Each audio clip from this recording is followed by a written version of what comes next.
Chapter 1713. The sun rose in the sky, shining brilliantly with the first rays of dawn. It was daybreak and a flying sword had arrived before anyone else. Su Yanbing gazed into the distance and sneered, "It seems like they don't come with good intentions."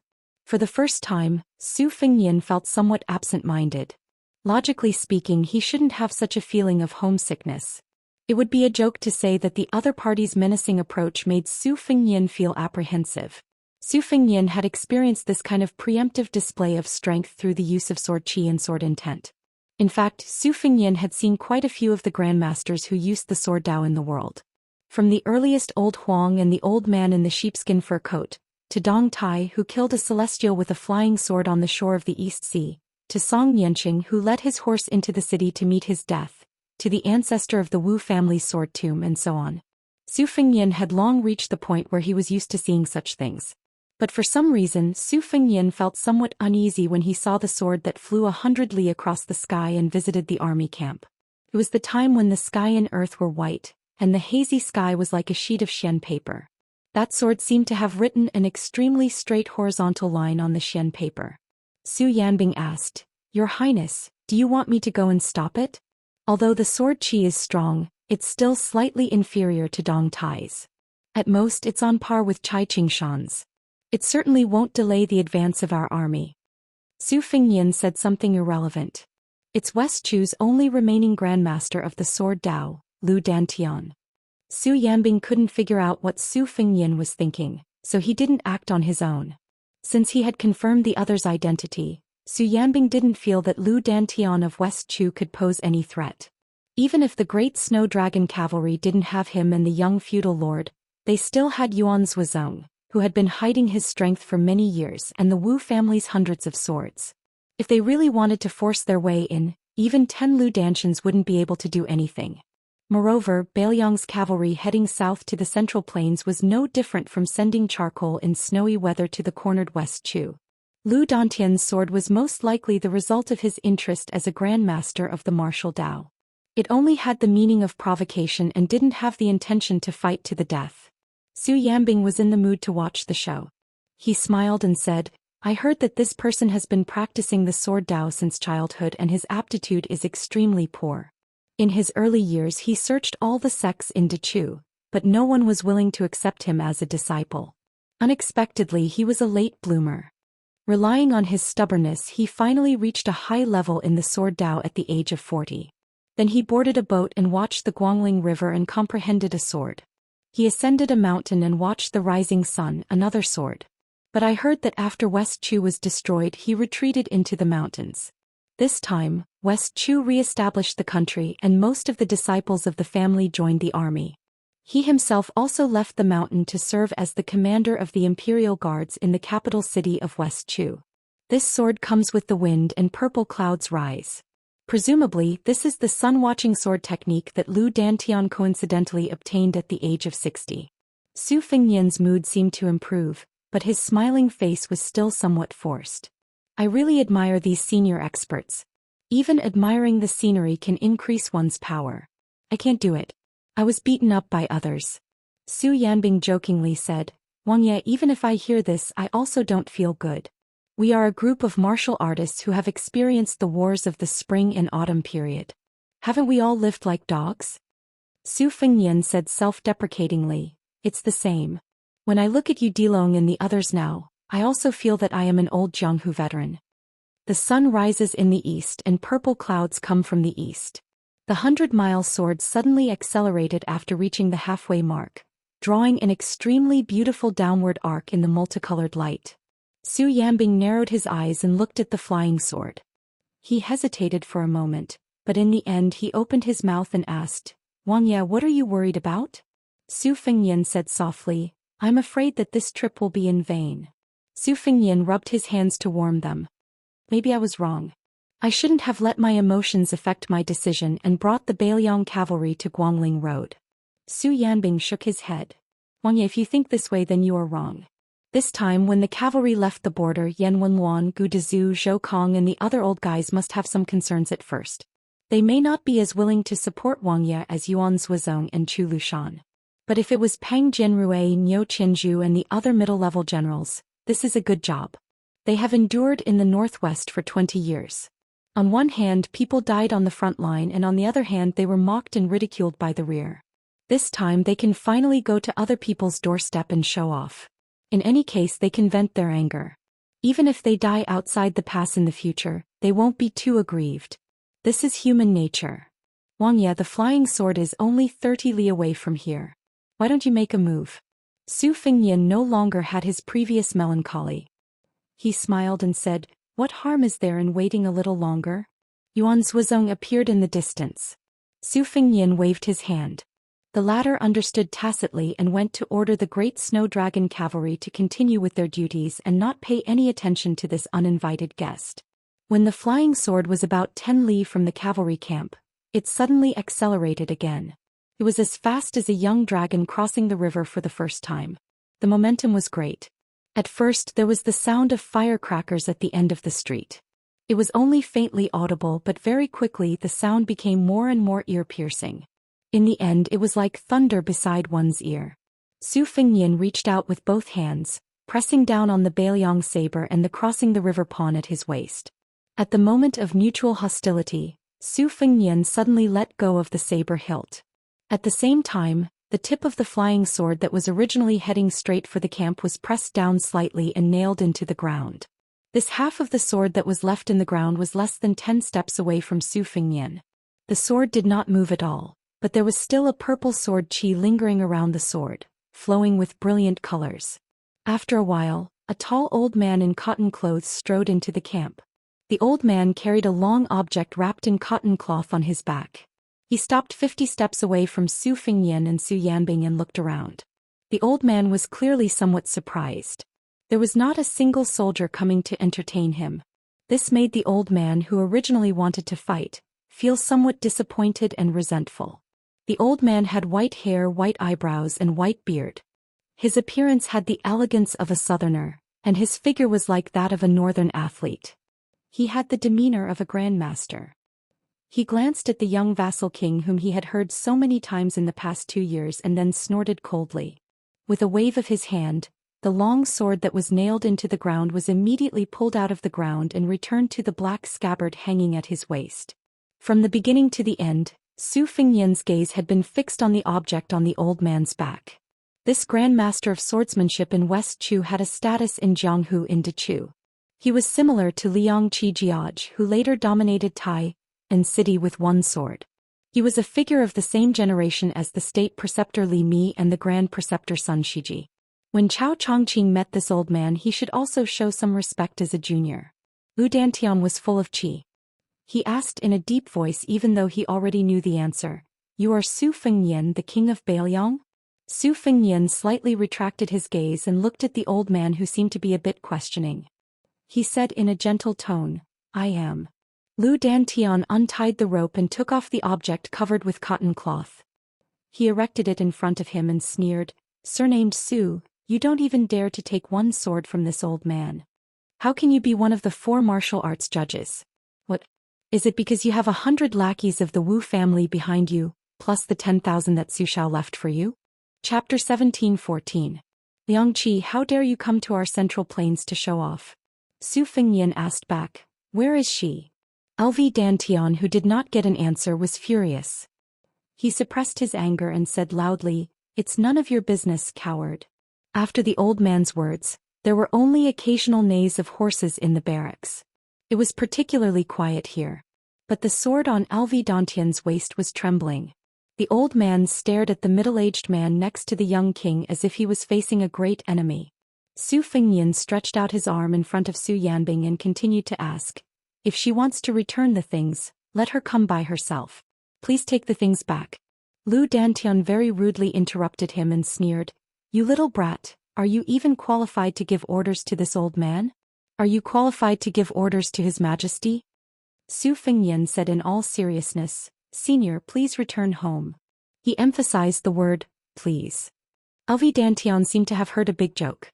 He gently rubbed the sword hilt with his thumb. "Do you know this old man's sword? It's the Mountain Sea Sword Furnace, originally named De Jiang.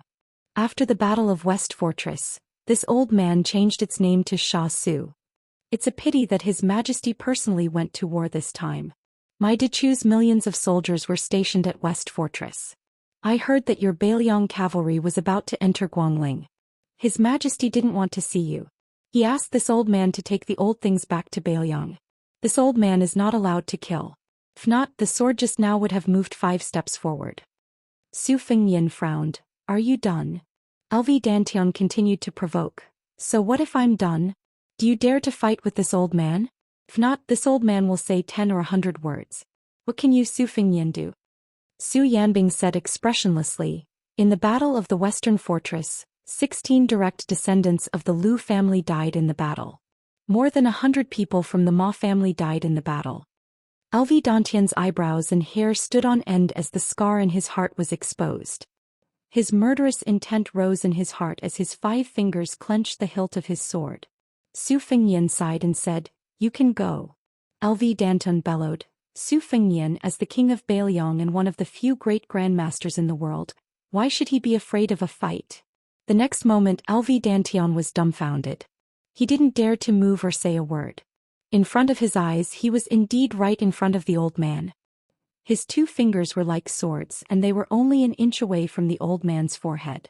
If Su Fengyan was able to cut off the young lord's head if he took 5 steps forward with the sword at his waist, then now he could cut off the young lord's head as long as he moved his fingers forward by an inch. The difference between their skills was like the difference between heaven and earth. At that moment LV Dantian, who was caught off guard, finally understood a simple truth. The seemingly easygoing young man in front of him was not a pushover. Su Fengyan said slowly word by word, Take the sword box back to the Western Fortress battlefield and return the great Liang Dragon Sparrow sword to Jiang and I. What do you think? LV Dantian gritted his teeth and refused to speak even if he was beaten to death. Being humiliated like this and not being able to fight back made the West Chu's swordmaster's heart dead. It turned out that there was a comment in the martial arts review that was true. As long as the martial artists in the world were not earth immortals, then even if they were celestial phenomenon cultivators before Su Fengyan, Chao Chongqing, Dong Tai and Tuoba Bodhisattva, they would be no different from Xian Finger Vajra realm cultivators or even level 2 master realm cultivators. Su Fengyan retracted his 2 fingers. 100 miles flying sword, you have shown off your power. Next, please help me pass a message to your majesty. I Su Fengyan will go find her and tell her face to face. Although LV Dantian looked dispirited, he had no intention of backing down. He glared at Tu Yang and said sternly, Su Fengyan, I have brought the thing here and I will not take it away. If you have the ability, take the sword box and rush through Wu Zhongshuan's army's defense line. Rush through Dechu's heavy armor. Su Fengyan smiled. Okay. Yuan Zhuozong smiled not far away. Don't worry. Su Gong and the others don't need His Highness to personally kill the enemy. Su Yanbing smiled. Do you want me or some of the Wu family's cavalry to accompany you? Su Fengyan shook his head. No need. Yuan Zhuozong and Su Yanbing looked at each other and smiled, nodding. Su Fengyan suddenly smiled brightly. In today's world, where can't we go? Su Yanbing clicked his tongue. You really deserve a beating. Yuan Zhuozong had a deep expression on his face. Looking at Bailiang and the other 2's carefree attitude, LV Dantian, who was left aside, had a very strange feeling. It was not only the hatred of seeing the Su family's cavalry again, but it was also natural for a man to put himself in their shoes. Su Fengyan no longer paid attention to the Sword Dao Grandmaster, who had mixed feelings. He turned around and tugged at the corner of the cotton cloth that wrapped the sword case with 2 fingers. He gently pulled it, revealing the true appearance of the red sandalwood sword case. His eyes revealed a hint of absent-mindedness, but soon his expression became firm. After thinking for a while, Su Fengyan muttered to himself, Wait. After a short while the man left and the box stayed. A burst of sound was heard in the sky, which was far more powerful than the previous muffled sound of LV Dantian and the sword. The loud sound was like 1,000 feet long firecracker in the sky, which was celebrating the old year for the Central Plains. LV Dantian was shocked. The old man then smiled bitterly and looked down at the long sword that had been hanging for 40 years. Old man, I'm sorry. LV Dantian, who was in a daze, also left immediately after Su Fengyan. A thought came to the old man's mind.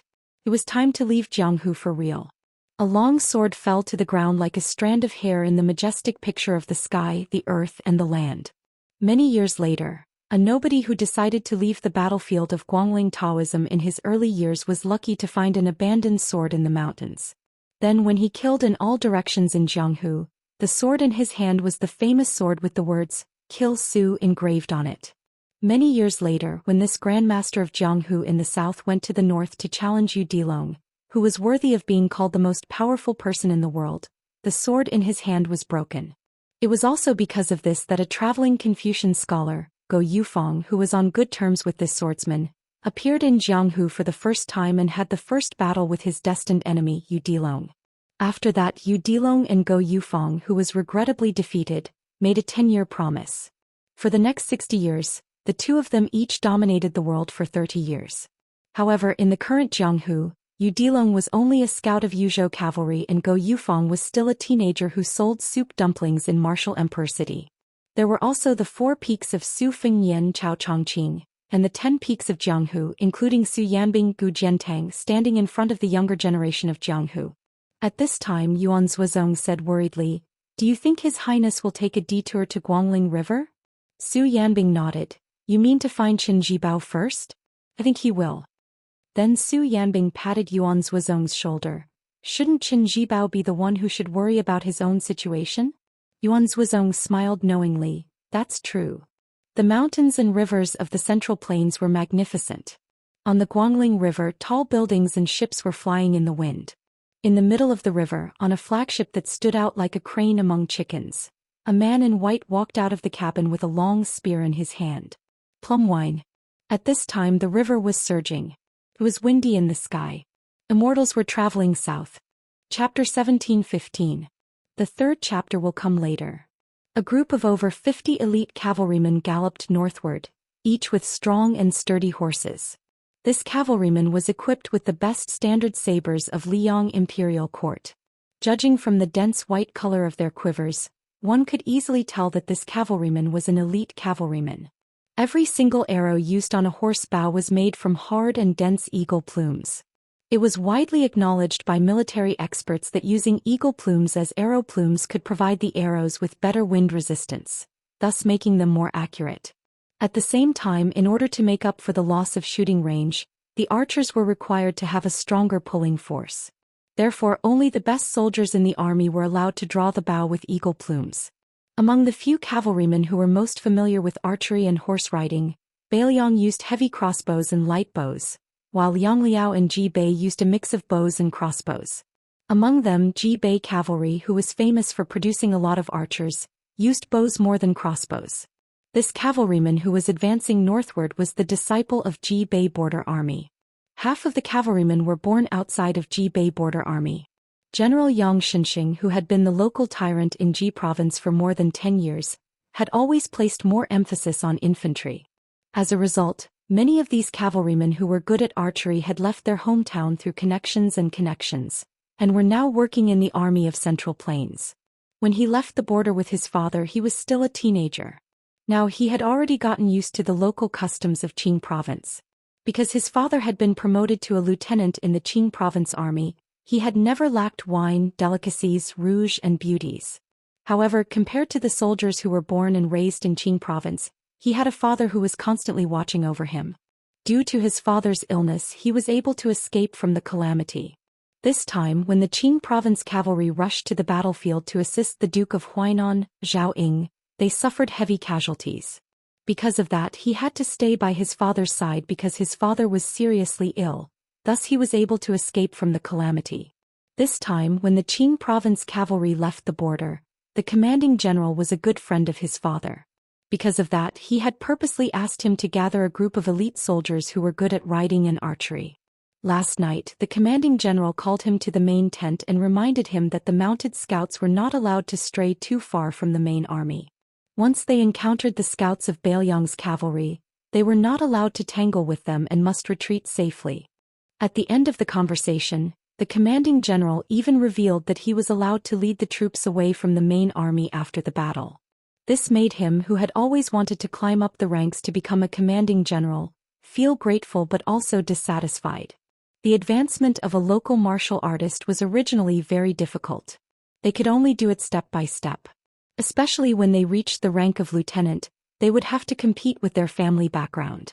With his family background, if there were no accidents after 10 or 20 years of hard work, he would be able to become a lieutenant with a small amount of military power in Qing province like his father's generation in the past. Only the kind of military merit that could be presented on the table of the big shots in the Ministry of War could break the threshold and break the rules. As for whether the military merit came from the heads of Beimang barbarians or Beiliang barbarians, he did not care at all. The snow had long melted and the fields of early spring were overflowing with greenery. There were some unknown wildflowers by the side of the road, clumped together and nestled against each other. The fresh yellow flower buds had already sprouted, swaying in the warm spring breeze. As far as the eye could see, it was gentle and serene. It did not look like a battlefield at all. The hooves of the horse trampled on the soft ground, like a man using his palm to pat the tender skin of his lover, like a prostitute in a brothel knocking on a jade board with her red teeth.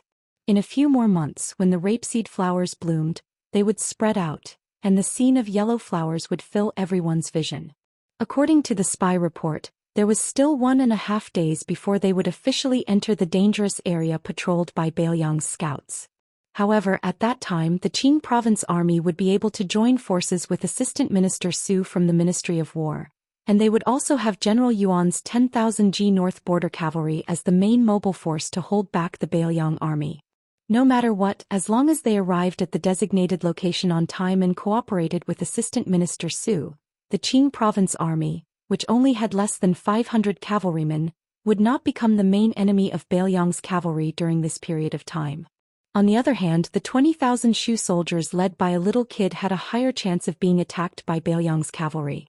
However, right at this moment when the warm breeze was intoxicating, the body of the regimental commander who was leading the charge suddenly tensed up, and he said in a deep voice, "Enemy sightings.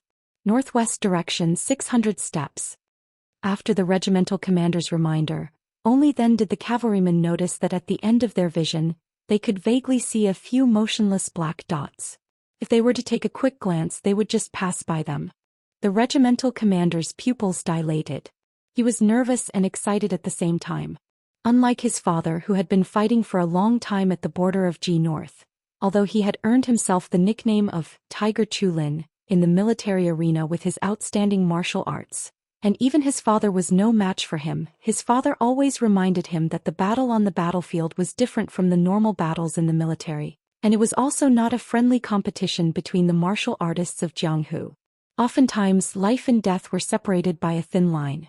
Originally, he did not pay much attention to it, but this time when he followed the army, his father actually asked him to wear an armor and wield a saber. For the first time, his father also wore the old chainmail that he had stolen from G North's army years ago. On the training field at home, the father and son had a duel.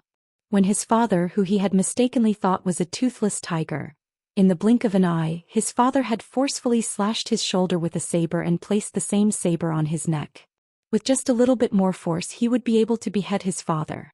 At that moment, he finally understood what his father meant by exchanging a wound for a death. After the duel, when he bandaged his father's wound, his father told him earnestly that for an old soldier like his father who did not come from a high family, to be able to live to this day, it was all because of luck. In the military, there were countless disciples from aristocratic families who thought they were pretty, but their corpses were dismembered the first time they fell into the enemy's trap. The regimental commander of the mounted scouts quickly caught up with them. His voice was trembling as he asked, "Regimental Commander Jiang, what do you say? Should we fight or not?" Regimental Commander Jiang exhaled, narrowed his eyes and said, "To be honest, the higher-ups do not want us to fight without permission. Even if we wipe out those 4 to 5 Beiliang barbarians, it might not be pleasing to them." Because the Qingzhou mounted scouts did not receive orders from their regimental commander, they did not charge in pursuit nor did they stop. Bit by bit they closed the distance between them and the small group of Beiliang scouts. Perhaps influenced by the regimental commander's calmness, the originally nervous regimental commander also began to calm down. Although they were facing the Liangzhou crossbowmen who were known as the best scouts in the world, their side had a total of 51 mounted scouts. Almost all of them were top-notch elites in the Qingzhou army. Previously, the regimental commander had complained that as a mounted scout, he had been strictly ordered by his superiors to majestically investigate the enemy's situation. It was truly unreasonable. However, on the one hand, the Bailiang cavalry was their imaginary enemy, and on the other hand, this was not the barbarians' territory. He believed that the Bailiang crossbowmen would not dare to penetrate too deep into the enemy's territory. Therefore, since they could not truly take on the role of mounted scouts, it did not matter whether or not they were able to display the full potential of their role as scouts. Now, it seemed that by accident their superiors' excessive caution had instead become their fortune. 4 to 5 enemy heads, if divided up, would still be a considerable amount of merit, especially since the enemy was the Bailiang cavalry that had been boasting about being invincible for 20 years. He believed that no matter how stingy his superiors were, they would at least move up a rank or two, including him up a rank or two. As a result, the regimental commander's face was ferocious as he looked 350 paces away.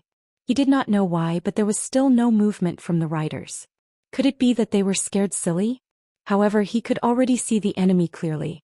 After the regimental commander confirmed that the enemy was only 5 riders and that there were no other hidden enemy troops nearby, he could not help but grin and say, "Commander Jiang Biao, a total of 5 Bailiang barbarian heads. Although it is not enough to fill the gaps between our teeth, a mosquito's leg is still meat. 3 heads are yours. Lao He and I will take 1 each." Commander Jiang Biao shook his head and said, "This is a good start. There will definitely be even greater merits in the future. For the time being, I do not lack this bit of merit and I am still young. However, Lao Song, you and Lao He are different. If you do not obtain enough merits in this expedition to the north, you can only retire from your pitiful position of deputy commander. Even if you guys don't complain, I will still stand up for you guys. Therefore, this time each of you can only take 1 head." Commander Jiang Biao, who was nearing 40 years old, cupped his fists and said, "Lao Song is not pretentious.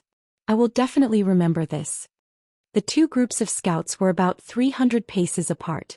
They met on a narrow path. However, just as Commander Jiang Biao of Qingzhou gave the order to draw his bow, the 5 Bailiang scouts actually began to turn their horses around and began to retreat. They were not in a rush, not too slow, and they were moving with ease. Chapter 17-16. Deputy Old He's temperament was the most irritable out of all the scouts in Qingzhou. If it wasn't for the many times he drank and messed things up, he would have long been promoted to the position of lieutenant. Only then could he be considered to have entered the ranks of an official. Otherwise, no matter how valiant and good at fighting, he would not be treated well by the group of civil officials in Qingzhou.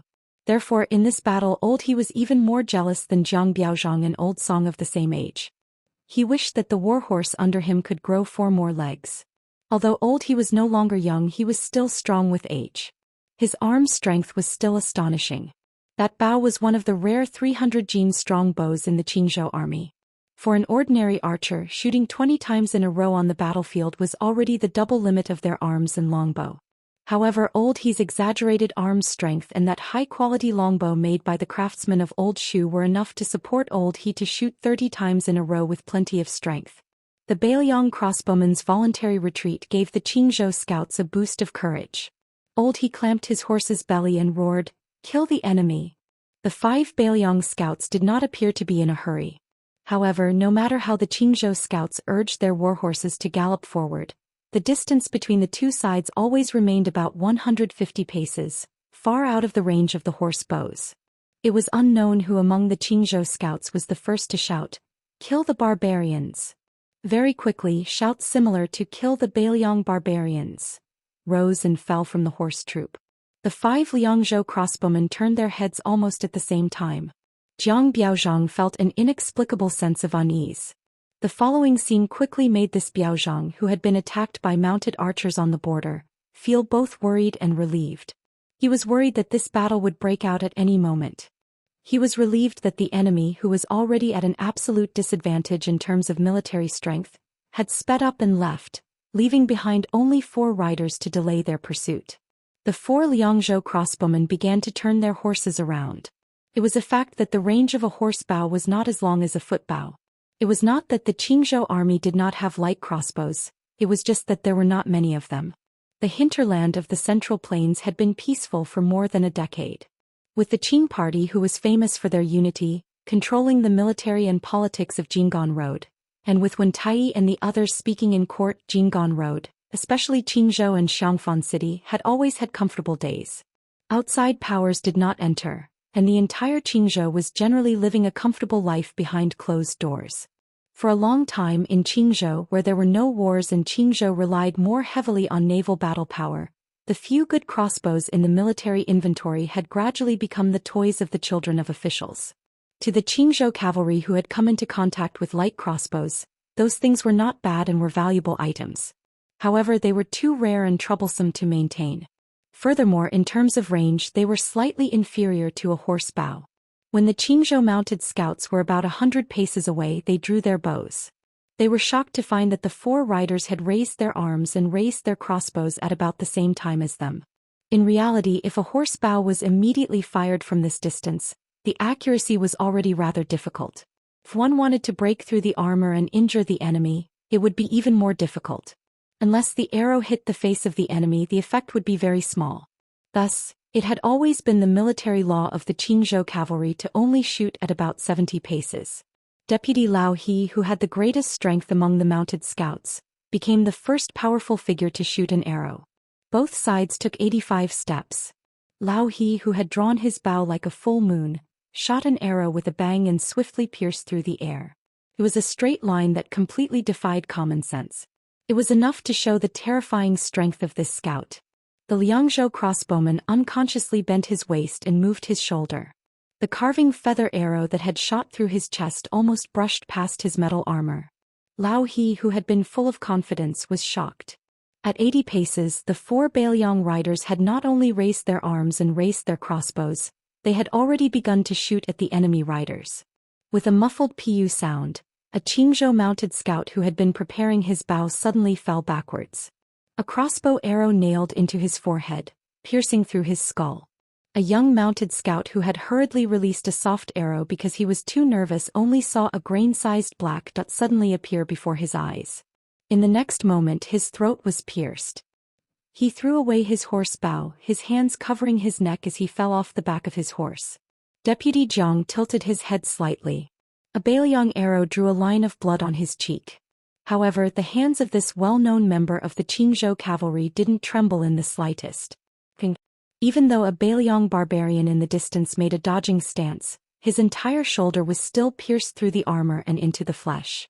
Deputy Old Song of Qingzhou not only dodged the crossbow arrow, the first arrow's accuracy was also extremely accurate. It was just that the Bailiang rider facing him had bent over his horse's back, barely dodging it. Regardless of whether it was the Liangzhou crossbowman with the arrow in his shoulder, the rider who had bent over to dodge the arrow, or the 2 riders who had already killed someone, when the 3 leaders of the Qingzhou mounted scouts fired their second arrow, the other Qingzhou riders had already knocked their arrows and pulled back their bows. Their crossbow arrows had already been shot out. None of these 4 riders continued to target Deputy Jiang Biaozhang. As a result, 4 Qingzhou riders responded and fell off their horses. Without exception, they all fell from their faces and throats, enough to take their lives. However, most of the Qingzhou mounted scouts had already lost their heads out of fear. Not only did their accuracy greatly decrease, the opposing Bailiang barbarians were clearly extremely adept at dodging.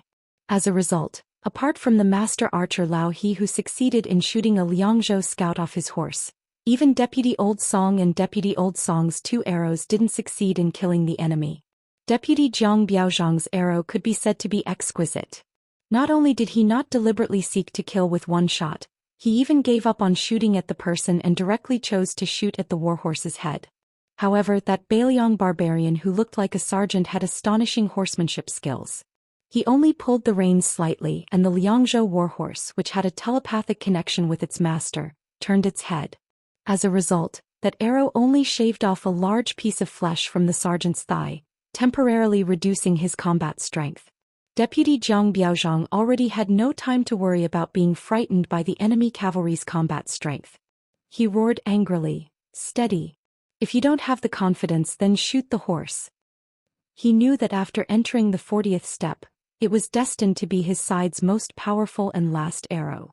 Not only did the 3 Bailiang cavalrymen remain on their horses, But even the rider who fell off his horse and rolled on the ground to reduce the momentum also followed closely behind his 3 comrades. He shot the 3rd arrow while kneeling on one knee. Deputy Old Song's eyes were red with killing intent. His arm muscles bulged as he pulled the bowstring with all his might and shouted, "Die, barbarians!" However, a scene that made all the Qingzhou scouts feel awkward and suffocated happened. Except for the injured northern Liang barbarian who fell off his horse. After the other 3 crossbow-wielding cavalrymen shot the arrows, the horses tacitly changed their charging routes without any action from their masters. The seemingly negligible line was the difference between life and death. This scene taught Deputy Jiang Biaozhang 2 things. What was an old soldier at the border? What was a big horse of Liangzhou? All the Qingzhou mounted scouts who had already lowered their bows didn't have time to think. They subconsciously shouted the word "kill" in unison, drew their sabers and spurred their horses forward. The Liangzhou mounted scouts, who had an extra round of arrows than the Qingzhou mounted archers, also began to silently draw their sabers and continue to charge forward. 3 cavalrymen against 41 cavalrymen. The disparity in numbers was too great. One side roared with all their might while the other was abnormally silent. Deputy Old Song and Deputy Jiang Biaozhang were practically working together, but they still couldn't completely stop that Bailiang corporal. It wasn't that the corporal's martial arts were better than the 2 of them. In reality, if it was a one-on-one fight, any one of the Qingzhou mounted scouts would have a higher chance of victory. This was especially true in a dismounted battle, where Deputy Jiang Biaozhang was more certain of victory. However, when the 2 of them expected both sides' horses to reach their limits, the Liangzhou warhorse suddenly accelerated again, displaying a tremendous explosive force that made the Qingzhou cavalry feel terrified and unfamiliar. It was precisely this explosive force that not only allowed that Bailiang corporal to dodge 2 sabers, he only had a bloody wound on his back from the Qingzhou mounted scout. However, he was still able to continue forward and break through the Qingzhou cavalry's formation. He directly and cleanly extended his arm and chopped off a Qingzhou mounted soldier's head high into the air. The 2 armies brushed past each other. Of the 3 cavalrymen, only that corporal managed to break out of the formation. 1 man and 1 horse, he slowed down silently and alone, turning his horse around, preparing for the next charge. After each of the 2 cavalrymen killed 3 cavalrymen, they had already died in battle. Meanwhile, that wounded Bailiang soldier who fell off his horse first, even before he died, he still fought on foot and on horseback. He killed a cavalryman with an arrow, killed another with a saber strike, and then was viciously rammed into his chest by a Qingzhou warhorse, collapsing into a pool of blood. Deputy Jiang Biaozhang, who had almost ground his teeth to pieces, turned his head to look at the last remaining Bailiang cavalryman, and then shot a glance at the half-dead cavalryman a dozen or so steps in front of the group. Bailiang barbarians used 3 cavalrymen to exchange for 15 cavalrymen under this elder's command. A total of 15 cavalrymen. This extremely resentful Qingzhou mounted scout drew his bow again, the arrow aimed at that wounded Bailiang soldier who was already lying in a pool of blood. It had only been a dozen or so steps. An arrow shot into that cavalryman's head. On the ground, only the eagle's feathers could be seen trembling. The Central Plains didn't only have scholars cursing Bailiang. Chapter 1717. Currently, in the middle and lower reaches of the Guangling River, the Qingzhou Navy had the advantage of looking down from above. It had always been Chao Chongqing personally leading the Guangling Navy downstream. However, because the overall battle strength of the Qingzhou Navy was not as good as the latter, they could only continue to be in a stalemate. It could be said that victory or defeat would only be decided outside the river. They could only watch as life and death were exchanged on the vast land north of Guangling. As a result, of the 2 people in charge of the Qingzhou Navy, one of them, Wei Dong, who had the reputation of being the Dragon King, had already gone to the capital to meet the emperor. He had already gone to Zhao Yi's palace to become an honored guest and could be considered to have withdrawn. This made things difficult for the commander of the navy, Zhao Sun, who was only the king of Jing in name. The arrogant soldiers and valiant generals under the command of the southern conquering general Wu Zhongshuan did not take this young king seriously. Even the local officials did not like Zhao Sun, who had left their territory. As a result, Zhao Sun could only stay on a yellow dragon ship and refuse to receive guests. Of course, there was no one for the young king to refuse guests. It was said that every day the fine wine that was bought from both sides of the river and sent to the ship had never stopped. Most likely he was hiding to drown his sorrows. But in reality, not only was Zhou Xian not depressed, he was in high spirits. Other than having the beautiful woman who resembled the old Princess Jing'an by his side, Zhou Xian had a map of the Liangmang Pass and a map of the situation in Guangling hanging on the two walls of the cabin. Every day he would move a chair to sit upright and still, pondering the future trends of the two battlefields. Although Zhou Xian knew that in the short term he was destined to be a ridiculous king of Jing with no soldiers, Zhou Xian had learned a skill from the old king of Jing, Zhao Heng, and that was to endure and lie dormant. And the advisor that the old king of Jing'an had left for him had taught Zhou Xian the second thing, which was to retreat in order to advance. The loss of the Qingzhou cavalry was equivalent to cutting off one of his own arms, but this allowed him to sit firmly on the throne of king of Jing'an and even have a slight surplus. After all, he had taken charge of the Qingzhou navy. The following sacrifice of the 10,000-strong Jing'an youths was the first time he had acted on his own initiative without the blind young man by his side. Zhou Xian was rather pleased. If the court had not sent Wen Tai and Ma Zhongxian, the two new border officials, to his territory, then it would have been even more perfect. Especially Wen Tai, this old Qingzhou official who was familiar with the Jing'an officialdom.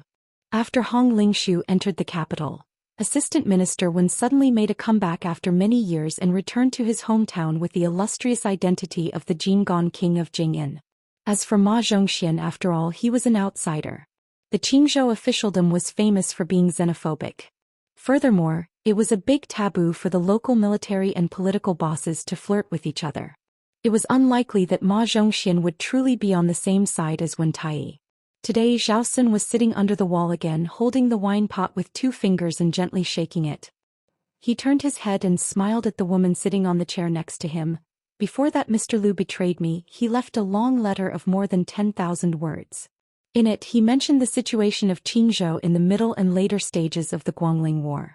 He said that the next Jing'an Jingdao administrator might be Yuan Gua, who was abandoned by Zhang Lu in his early years, and the Jidushi would be Hong Lingshu, the local snake.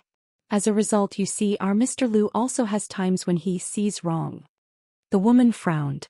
She didn't blindly agree with the young king to hit the counselor when he was down, but she didn't hide her lecturing tone. Mr. Lu worked hard for the prince 2 years ago. Even if he didn't finish well, he didn't do anything bad to you. So you shouldn't be so sarcastic to him. As the lord of a region, you should have the tolerance to match it.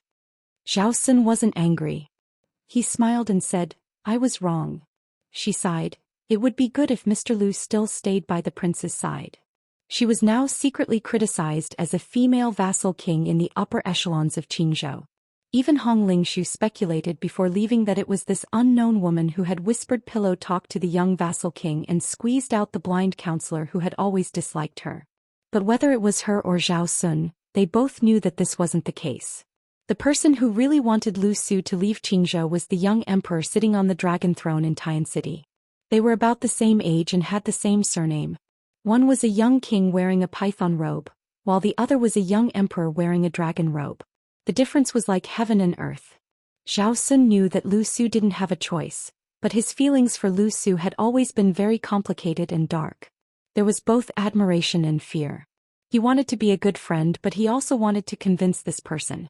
Zhou Xian raised the exquisite wine jug and took a sip. His smile deepened.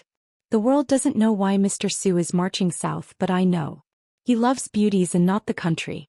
In the past I was indeed very jealous of him. Now that I think about it, why did he have to be like this? The woman he liked was the monarch of a country that controlled half of the Central Plains. But in the end she was first coveted by the handsome disciple of the Song family.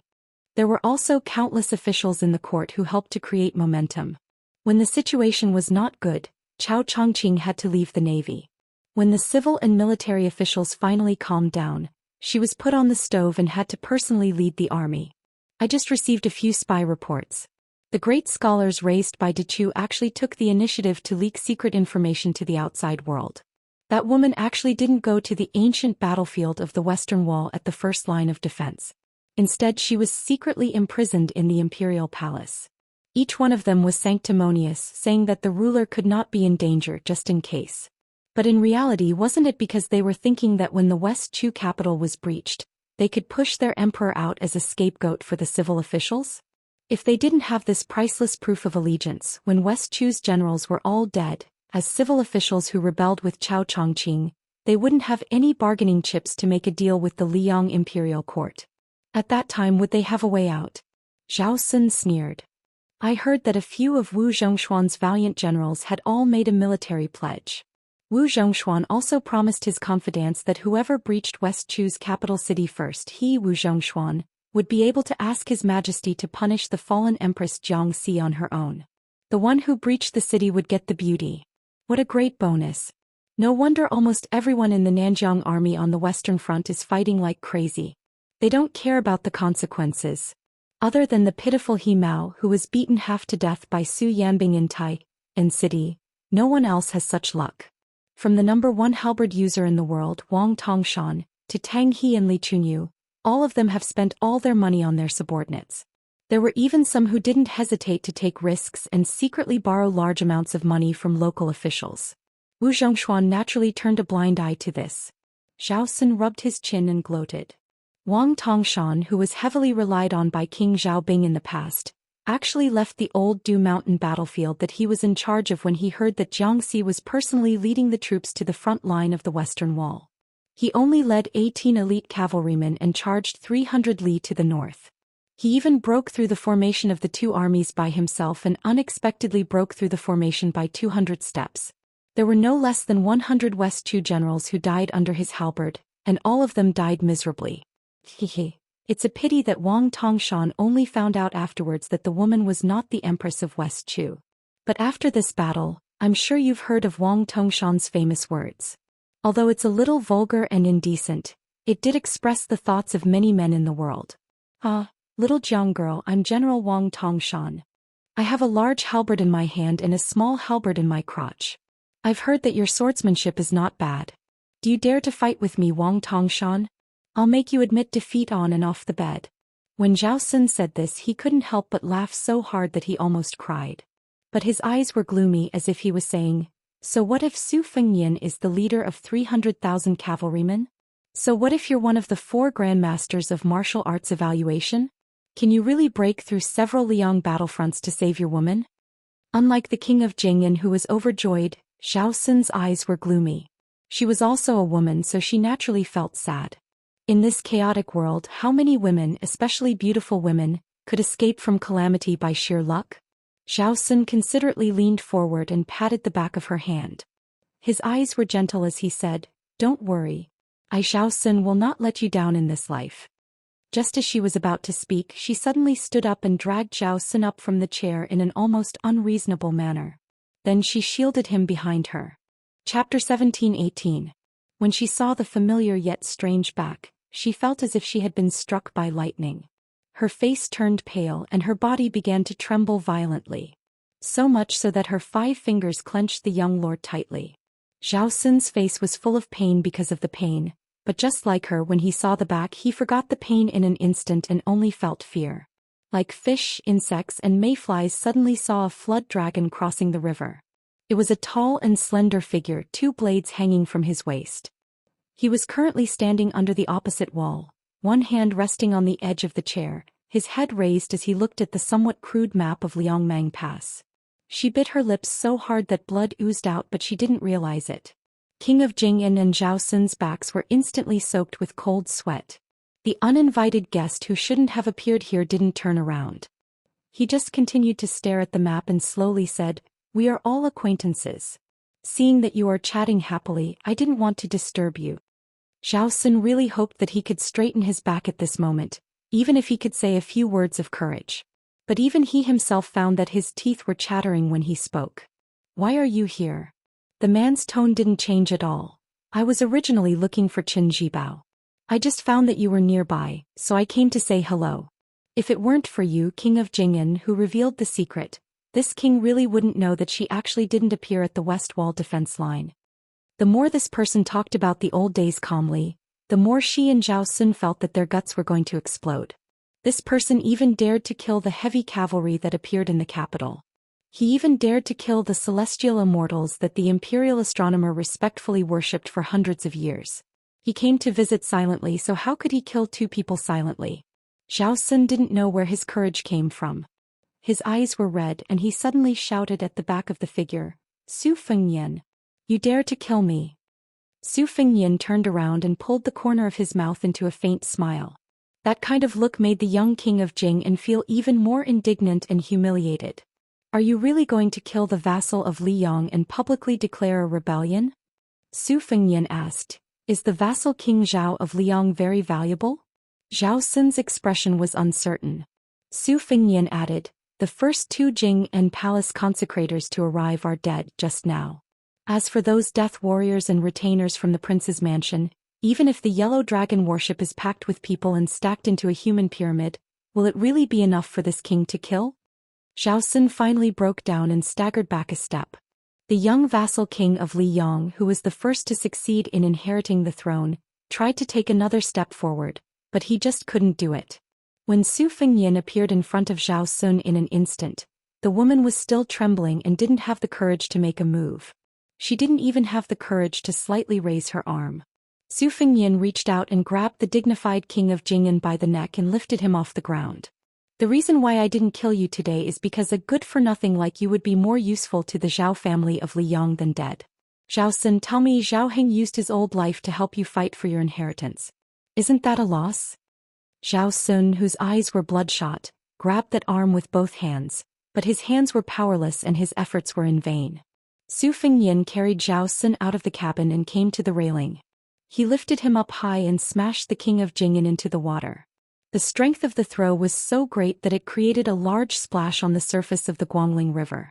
This was already the second time Zhao Sun had become a drowned rat. The last time was when the king of Jing'an was His Royal Highness at the Lake of the Spring Deity. This time he was already a vassal king and it was at the Guangling River. The woman, whose real name was supposed to be Zhu Xian, was wearing the root-shaped face that she had painstakingly made. She stood not far away with blood flowing from the corner of her mouth. She didn't dare to look at Su Fengyan and said in a trembling voice, "His Royal Highness." Suddenly realizing that this young man was no longer His Royal Highness, Zhu Xian hurriedly whispered, "Prince Zhu Xian didn't let down Bailiang all these years." The news of Lu Su leaving Qingzhou was also passed to the Fu Shui room by this servant. This servant just didn't. Speaking to this point, she couldn't say another word. She waited for a moment, but the king of Bailiang didn't make a killing move. She then raised her head and saw him looking into the distance, his gaze focused on a particularly majestic yellow dragon ship. She gritted her teeth and jumped into the river. Su Fengyan didn't pay any attention to Zhu Xiao's actions and disappeared in a flash. The ship under his feet suddenly sank more than 10 feet. Huge waves surged on the surface of the Guangling River, rumbling loudly. The movement was so great that even a nearby ship began to sway incessantly. On the ship about 2,000 feet away, the white-clothed man who rarely appeared in the Navy's field of vision, the famous King of Shu, stood at the bow of the ship. In his hand he held the world's second most famous spear, the plum wine. Above the river, a figure appeared in the air that was still higher than the ship. Qin Jibao's wrist shook. Although the plum wine spear used the end of the spear as the spearhead to stab into the air, the spearhead that was temporarily held in Qin Jibao's hand had already turned from green to purple. With the ship as the center, the river surface within 100 feet was like hundreds of flood dragons rolling together. Today's Guangling River, which didn't have much wind, suddenly had giant waves that reached the heavens appear out of nowhere. And in the sky that Qin Jibao's spear point was pointed at, a hole was opened in the clouds. Sunlight spilled through and fell on the earth, forming a giant pillar of light visible to the naked eye. In the blink of an eye, the plum wine in Qin Jibao's hand went from vertical to horizontal. Not only that, the spear in the middle was pressed against his arm. A spear that crossed the river chopped down on the plum wine. After a brief moment of silence, the giant ship that Qin Jibao was on had no more buildings. All of the buildings on the deck had been smashed to smithereens by the boundless qi that was sent flying in all directions. The spear that crossed the river pressed down. Qin Jibao and the plum wine didn't move at all.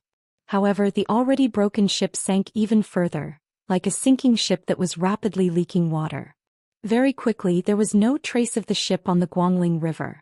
Qin Jibao seemed to be standing on the surface of the water, holding the spear horizontally. The yellow dragon warships of the Qingzhou Navy all around swayed and slid backwards. The few warships that were the main force of the Navy, the Swan and I, showed signs of capsizing, not to mention the smaller ships that showed their diameters. They were directly upside down on the surface of the Guangling River. Qin Jibao's expression was as usual. Looking at the empty river surface 100 steps away, he twisted his wrist. Finally, for the first time, he was facing an enemy with a spear. Plum Wine's spear body was surrounded by green and purple qi. Under the sunlight, the spearhead was like a rainbow glass. The sleeves of the white-clothed war saint were already in tatters. Moreover, under the mountain-like impact of the spear that crossed the river, the arm that was blocking the plum wine was already slightly bleeding. In Qin Jibao's line of sight, Su Fengnian was standing on the surface of the river. The Bailiang blade hanging from the right side of his waist was still sheathed. The present Jianghu already knew that the new Liang King Su Fengnian's true trump card was the blade in his left hand. So when his right hand pulled out the blade hanging from the left side of his waist, it signified that the true difference between life and death was in the next moment. Qin Jibao calmly said, "I didn't expect this." He was far from being injured to the core, and Su Fengnian was even more so.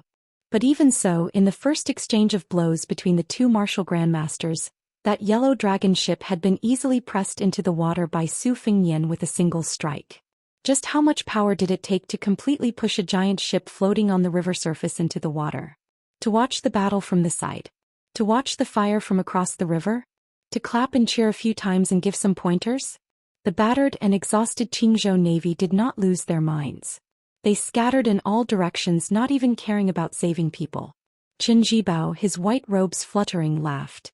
"When you return to your peak, when I become a saint, it won't be too late to fight. Of course, if you can get there first, I won't run. If I am faster than you, you won't be able to escape either." Su Fengnian did not speak. This new Liang King only used the unsheathed blade in his left hand to tell the white-clothed war saint that there were some things that you, Qin Jibao, could not decide. On this day, the great Guangling River, the 100 li of river surface, was like two celestial giants striking the water with hammers. The sky was dim and the earth was dark. There were unofficial records in later generations that the Guangling River's water flowed backwards on this day. A white-clothed king of Shu sat cross-legged on a broken ship that undulated with the waves. The plum wine casually rested on his knees. The river surface was calm and the sleeves of his robes fluttered, making this king of Shu, who commanded troops like a god, seem even more like an immortal. His heart was slightly shifted to the left, dripping with blood. Qin Jibao gently placed his hands on the plum wine, neither sad nor happy. He looked up at the sky in silence. He withdrew his gaze and lowered his head to look at the river. Occasionally, a river carp swam quickly near the deck of the ship. This white-clothed war saint, who seemed to have never had any friends, and who had never met with anyone honestly, suddenly thought of a story he had heard when he was young. "You are not a fish. You are not me." On the distant northern shore there was a young man with two blades again. After crossing the south, he returned to the north. He headed north to see her. It would be good to see her. But before seeing her, he had to kill someone first. Wang Tongshan. Chapter 1719. The front line of Old Du Mountain in Guangling Road was the main attack direction of the Nanjiang army. It was also the key defense area of one of the main forces of West Chu, the 40,000 troops. Therefore, Wu Zhongshuan sent Wang Tongshan, the first person in the Nanjiang army, to be in charge of the battle here, to prevent the West Chu rebels led by Pei Sui from causing trouble. Although Wang Tongshan did not have an advantage in terms of military strength, he only had 20,000 infantry. However, the mountainous Nanjiang Road did not have a large-scale cavalry. Although Wu Zhongshuan had a cavalry army built with a lot of money, it was previously cheated by Zhao Zhu, the crown prince of Yanqi. It was equivalent to not returning alone. Wu Zhongshuan, who had betrayed Nanjiang and surrendered to the imperial court, did not fuss over every ounce. Wang Tongshan's 20,000 infantry were the most elite infantry under Wu Zhongshuan's command except for the 6,000 personal troops. They absorbed many southern tribes and were the most valiant and fearless. It was because of Wang Tongshan's bravery and his subordinates' willingness to die in battle that Wu Zhongshuan, who valued military discipline the most, did not directly punish Wang Tongshan, who ignored military law. Instead, he let this valiant general redeem himself on the battlefield of Old Du Mountain. In the main general's tent, a burly middle-aged man was bare-chested. He raised his head and poured wine into his mouth. Drinking wine was not enough to describe this person's heroism. The wine splashed everywhere and flowed all over his body. Under his feet was the back of a naked woman. There was a scarlet halberd on the ground beside him. Drinking wine and women were forbidden in the army. In any army of the Liang dynasty, these were two ironclad rules. However, it was obvious that this person did not take it seriously. He drank wine and played with women as usual. However, as long as there was a battle, he would take the lead. It was not that he wanted to win people's hearts. The reason was simple. He liked to kill people. So much so that he, who was originally the general of the south, had to be personally sent to the northern border by the crown prince of Yanqi to be Wu Zhongshuan's subordinate. In Nalan Yuxi's words, if he continued to kill, the southern tribes would be wiped out in less than 3 years. He was undoubtedly a legendary figure with an extremely notorious reputation in the southern border. He was illiterate and extremely vulgar, but he liked to pretend to be cultured. He invited, or more accurately said, kidnapped, several scholars to be his dog-head military counselors. He even gave himself the absurd nickname of General Joy, because he was not happy without women, he was not happy without wine and meat, and he was even more unhappy without people dying. The two catchphrases that he often said were, Fatty Chu and Bailiang is only half a villain compared to me, and Qing Bai Shuang Ji Lu, and is only half a master compared to me. The first sentence was hard to say. After all, one of them was in northern Liang while the other was in southern Jiang. The second sentence was without a doubt. He was not boasting. He once ran directly to the gate of the Dragon Palace, one of the top 10 sects in the world, with his halberd and clamored for Palace Master Ji Lu, and to obediently hand over Lin Hongyuan and serve him for 3 nights. Otherwise he would massacre the entire Dragon Palace. In fact, when Lin Hongyuan left Nanjiang, she disguised herself and went to the Snow Villa by the Spring God Lake to participate in the Martial Arts Circle convention. To a large extent she wanted to avoid this person's pestering. At that time, if Qing Bai Shuang, the recognized #1 master in Nanjiang, did not pass by the Dragon Palace, even if Ji Lu and the master behind the Dragon Palace was Nalan Yuxi, they could not escape. This person was Wang Tongshan, the #1 halberd user in the world and the #1 general in Nanjiang. In front of Wang Tongshan, who was drinking with his head raised, stood a thin old Confucian scholar who had to wear iron armor. He looked straight ahead and did not dare to look at the woman at the foot of Wang Tongshan. He carefully reported the latest battle situation to the general. I just received a secret report from the capital of West Chu. The source is quite reliable. It is a letter written by a left assistant minister of the Ministry of Rights. The letter says that Xia Shibian has secretly come to the front line of Laodu Mountain. But it seems that he only brought 200 or 300 cavalry. I guess that he came to stabilize the morale of the army. After all, he still needs to show up at the West Wall to control the situation. With the general here, it is only a matter of time before West Chu loses Laodu Mountain. Xia Shibian would rather defend the West Wall battlefield than waste his troops here. Wang Tongshan was indifferent to Xia Shibian's movements and the advisor's flattery. He lifted his foot and stepped on the poor woman's snow-white back. He asked with a smile, "Old Zhang, if I say that I will give this beautiful woman to you, will you accept her?" The old Confucian scholar hurriedly bowed. I don't dare to." Wang Tongshan grinned and said, "Oh, I didn't know that old Zhang was a gentleman. Don't you scholars often say that a gentleman doesn't take what others like? I think you are a genuine gentleman. I am very pleased to have an advisor like you." The counselor surnamed Zhang's face turned pale. He bent down even lower and muttered in fear, "General, I'm not a gentleman. I'm just an old man with a bad reputation. I've ruined your reputation. I deserve to die. I deserve to die." Wang Tongshan laughed heartily. Good. What a good old man. Compared to my General Huan, you are thousands of miles away. But as an official under my banner, you are barely qualified. Speaking of which, you don't even let your own daughter-in-law go. You deserve to die, but you are lucky to have met a general who treats his subordinates the most. Although the old advisor lowered his head and continued to flatter, there was no resentment or indignation on his face. It was Wang Tongshan who forced him to be the infamous old man who had ruined his reputation in Nanjiang. Otherwise, his family of 60 people would all become targets on the martial arts field. He did not dare to die. Even his daughter-in-law with a miserable background did not dare to commit suicide. That woman eventually became a lunatic. She was the one who drove herself crazy. Wang Tongshan's eyes were gloomy and showed a hint of killing intent.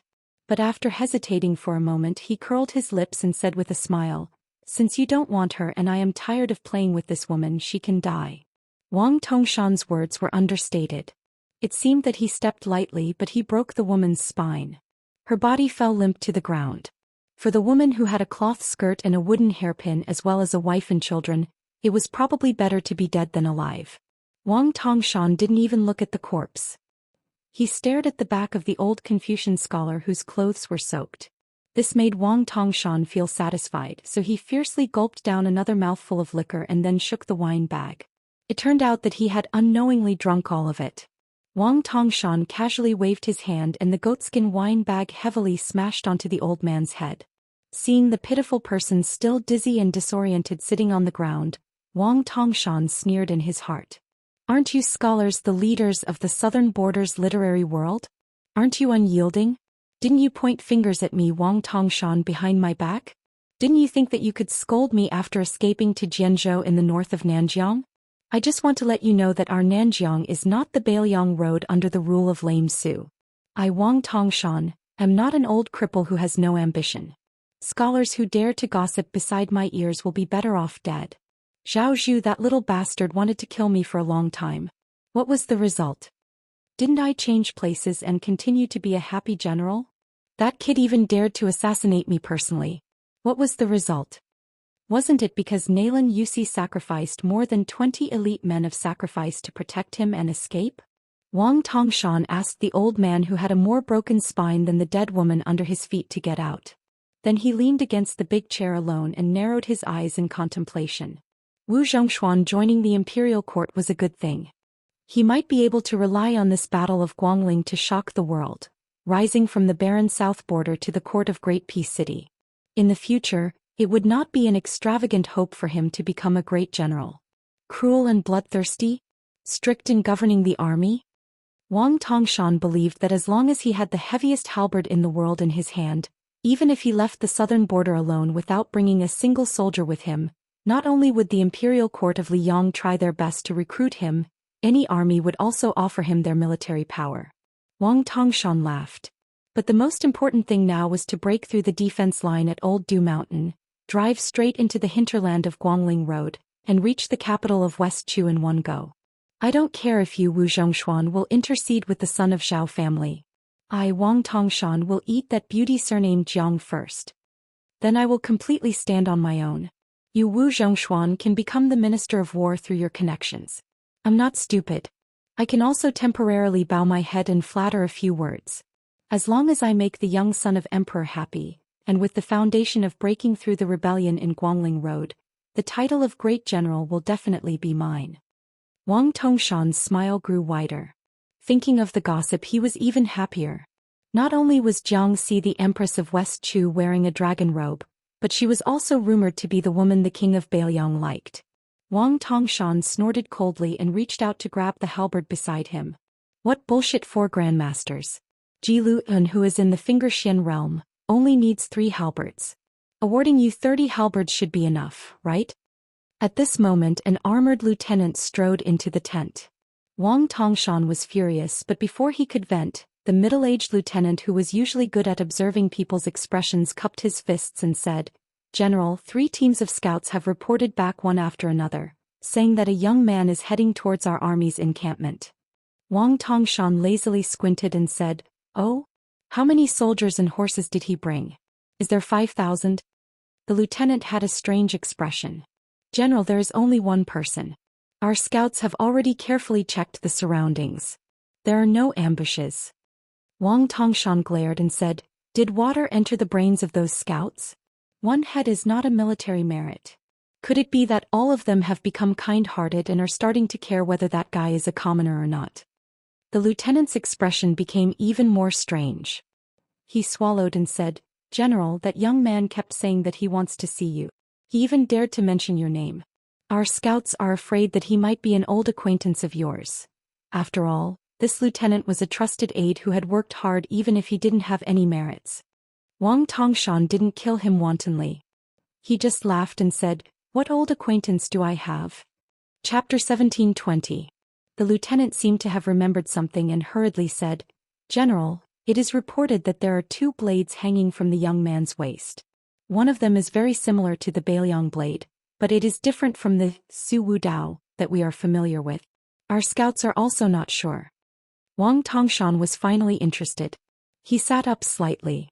"Oh, perhaps it is the 6th generation of the Su family's blade. Let me think carefully. Does he have any friends related to the Bailiang? The key point is that he is very young." The lieutenant wanted to add that the scout had said that the person was very handsome, but he hesitated. He really did not dare to draw legs on a snake. Suddenly, a thunderous sound resounded through the army camp. Wang Tongshan. This time it was unknown where and from who had called out the name, but it was enough to make the 6,000 soldiers nearby thunderous in their ears. The most frightening thing was that the person's tone was clearly extremely calm, as if he had met an acquaintance on the street and casually greeted them. But at this moment the person's 3 words actually had a faint echo. Wang Tongshan subconsciously tightened his grip on the great halberd that the master craftsman of Nanjiang had spent many years crafting. His face had a rare gloominess. Wang Tongshan let go of the great halberd and said calmly, "They are about 2 miles away. Pass down the order. Mobilize 300 elites to probe. The one who beheads them will be rewarded 10,000 taels of silver and promoted by 3 ranks." The lieutenant accepted the order and turned to leave. Just as he was about to reach the curtain of the large tent, he heard Wang Tongshan order again. "The 600 cavalry that will be used in the future to chase down the defeated troops of Old Du Mountain will also be dispatched. They will be placed behind the infantry." The lieutenant cautiously asked, "General, how should we arrange the camp?" Wang Tongshan sneered and asked, "Is there a need?"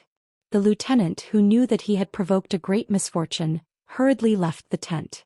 Wang Tongshan slowly stood up. When he stood up he was even more like a small mountain. This unparalleled Nanjiang general said to himself, "Those who do not have good intentions do not come." But who is the young man related to Bailiang? Zhu Yambing?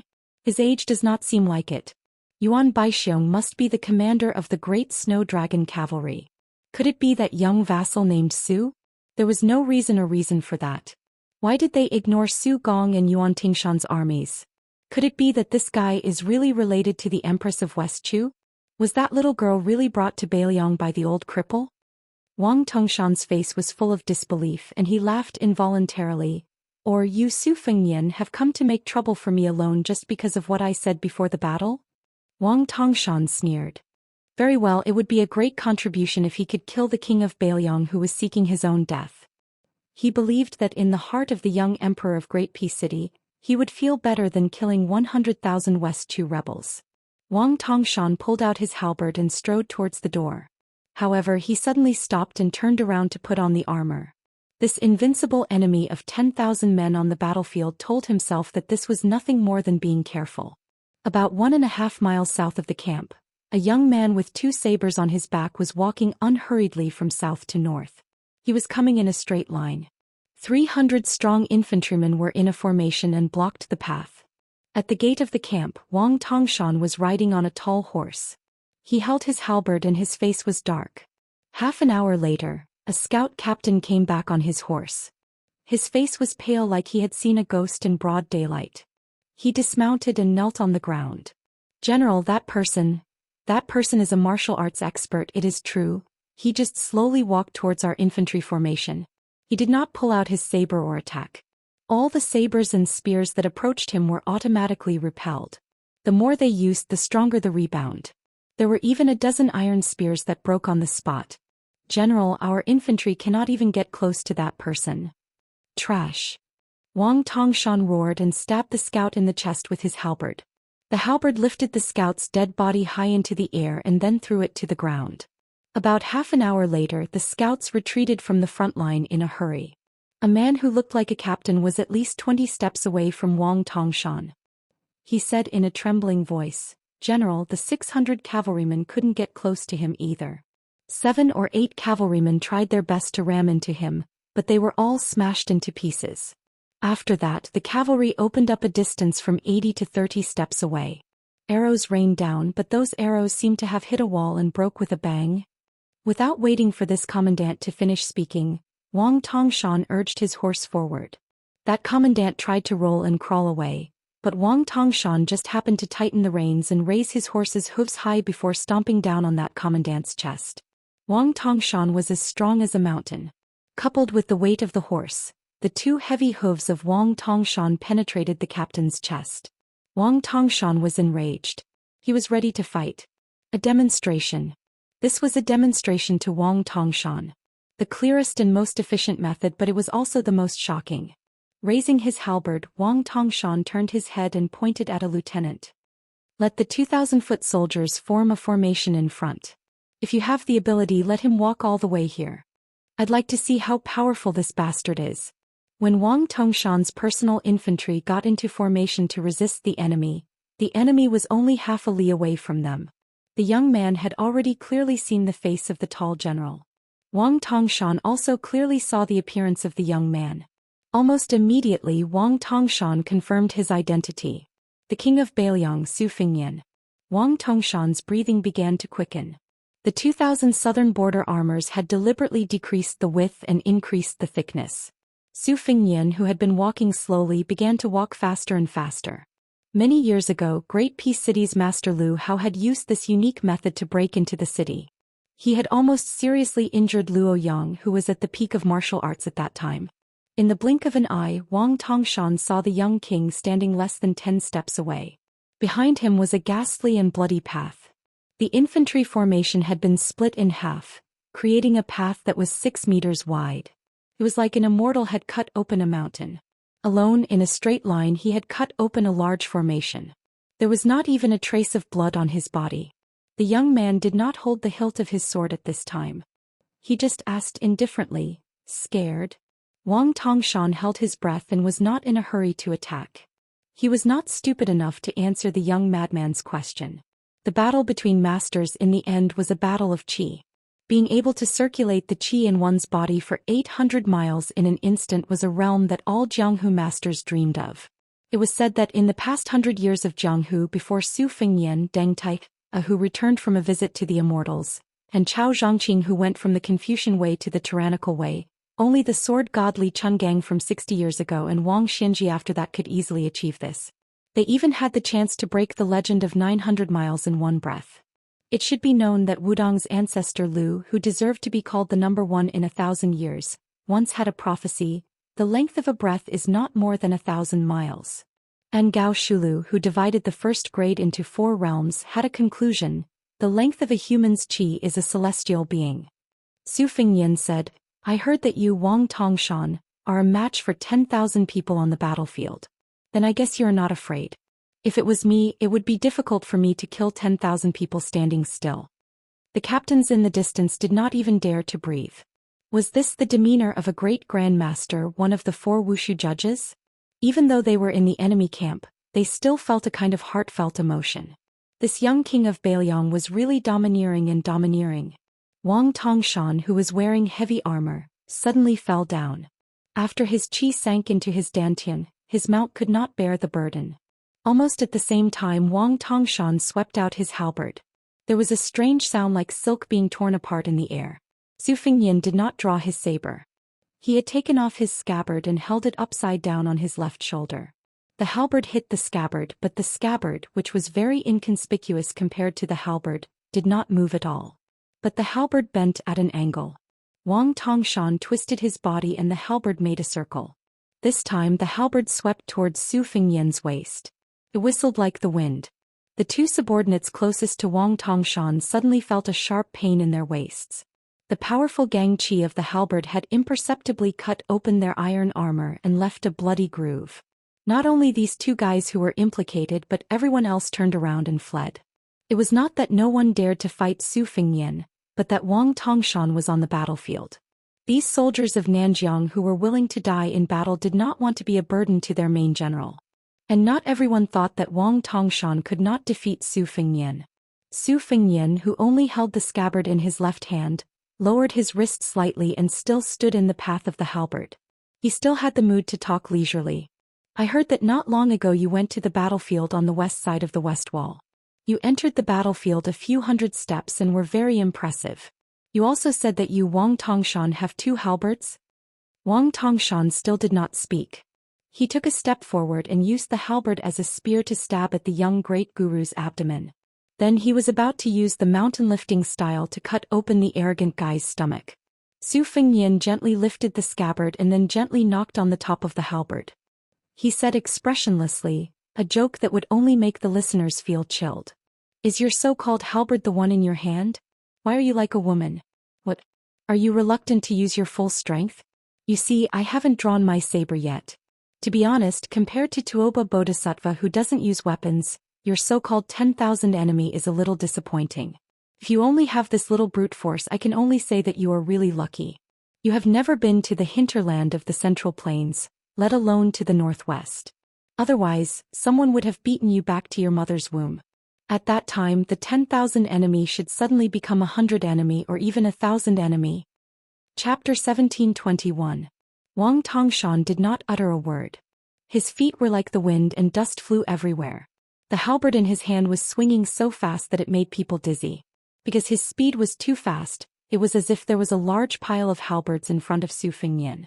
Su Fengnian, who hadn't pulled out his blade, walked leisurely as if he was pointing at the sheath. He looked relaxed, but every time he pointed, the sound was deafening. Some of the elite soldiers tried to charge forward, but as soon as they got within 100 steps, they would bleed out of their eyes, nose, mouth and ears, and their eardrums would burst. Great Halberd King Tongshan, are you tired? Do you want to take a rest? I can wait. After Su Fengnian said this, he took more than 10 steps back, taking advantage of the time when Wang Tongshan was about to take a breath, or he would suffer internal injuries from holding his breath. It was not until this moment that all of Wang Tongshan's subordinates had to admit that this was not a peak battle between 2 great masters, but a man walking a dog. Wang Tongshan didn't take the opportunity to take a breath. He still attacked like a tide. Wherever the halberd passed there was no sound, but it was more dangerous. Su Fengnian finally showed a trace of expression. He put his thumb on the hilt of the river-crossing soldier and sneered, "You are indeed the enemy of 10,000 people in southern Jiang. You really don't need to take a breath. Then I won't be polite." Shocked, Wang Tongshan pulled his halberd back without hesitation. He saw Su Fengnian, who didn't have the slightest ripple of qi, slightly lifted his feet off the ground, turned around and waved his sleeves. A dazzling blade light suddenly exploded in front of him. Wang Tongshan instinctively held the halberd in front of him. Under the collision, Wang Tongshan, who was much stronger than ordinary people, bent his arms to his side and staggered back with the halberd.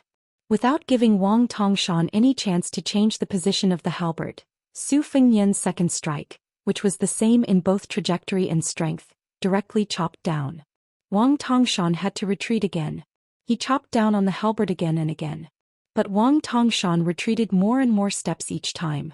Wang Tongshan's hands were forced to slide to the 2 ends of the halberd. The blood of Wang Tongshan's palms began to smear on the scarlet-red halberd. Su Fengnian was like a child with brute force chopping wood with a chopper. He didn't feel bored at all. Wang Tongshan, who only had a little bit of strength left to parry, was forced to retreat more than 140 steps. Wang Tongshan, his forehead were covered in sweat. He saw through the dazzling blade light, and then a series of words that didn't fit a young man's identity as a grandmaster. "How dare you bully my woman?" Wang Tongshan's Wang's, "I, you and you're right, use yours of course. Of course you, of you of A's. Aren't you courting death? Of Wang, S's, I'll smash your face with my halberd." During this time Wang Tongshan's subordinates, who felt that the scene was too horrible to look at, finally couldn't bear it anymore. They wanted to share the damage with their commander even if it meant risking their lives. Under the lead of a sturdy lieutenant, more than 10 people charged forward with spears and swords.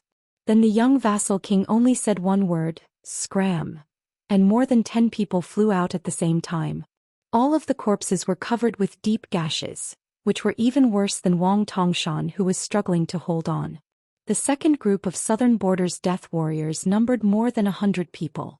Under the loud reminder of another lieutenant, they put on as many layers of armor as they could. "You bastards, how many innocent people have you harmed on your way up north?" Beiliang and Beimang fought on 3 fronts and more than 100,000 people died. So many people have died, and the peaceful days we fought so hard to bring to the Central Plains are gone because of you." Under Su Fengnian's rage, the 100 men were all chopped in half at the waist. The moment Su Fengnian used the soldier crossing the river to kill others, Wang Tongshan tried to seize this fleeting opportunity. Su Fengnian sneered, "You have 2 halberds, right? Today I'll make you 3 halberds." Just when Wang Tongshan thought that he could breathe again, a saber strike that was countless times fiercer and fiercer than the previous one came crashing down. Wang Tongshan spat out a mouthful of blood as the halberd in his hand was cut in half. Wang Tongshan knelt on one knee, holding a broken halberd in each hand. The southern border's #1 fierce general had blood flowing from the corner of his mouth. He didn't even dare to reach out to wipe it away. Do you guys think that having a strong fist is all that matters? If this is true, then I, Su Fengnian, will explain it to you today. Su Fengnian leaped forward and kicked Wang Tongshan's forehead. The brawny warrior fell to the ground and slid backward for 200 feet. Wang Tongshan gritted his teeth and endured the kick. Although his body was severely injured, he was lucky enough to get a breath of fresh air. Wang Tongshan's spirit was lifted and he held the halberd in his hands tightly. The corners of his mouth were still bleeding. Chapter 1722. He bent his elbow and smashed it on the ground, trying to get up again. Unexpectedly, at this moment, Wang Tongshan, who had just received a new lease of life, was kicked back to the ground. The armor on his body was immediately broken, and many of the armor fragments even cut through his skin. A sarcastic voice sounded above his head. "Do you think you have a chance to fight again? Are you stupid? I did it on purpose." Wang Tongshan was at a critical moment when a breath of fresh energy was circulating through his body. Not only did this stomp shatter the armor, it even scattered the energy flow within Wang Tongshan's body, causing the energy flow and blood in Wang Tongshan's body to surge like a flood.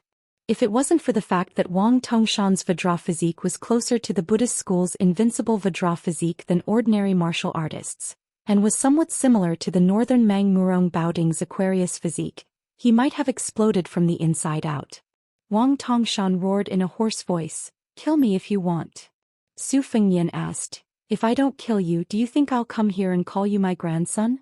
Wang Tongshan roared with all his might, "Son of AB*, then kill me."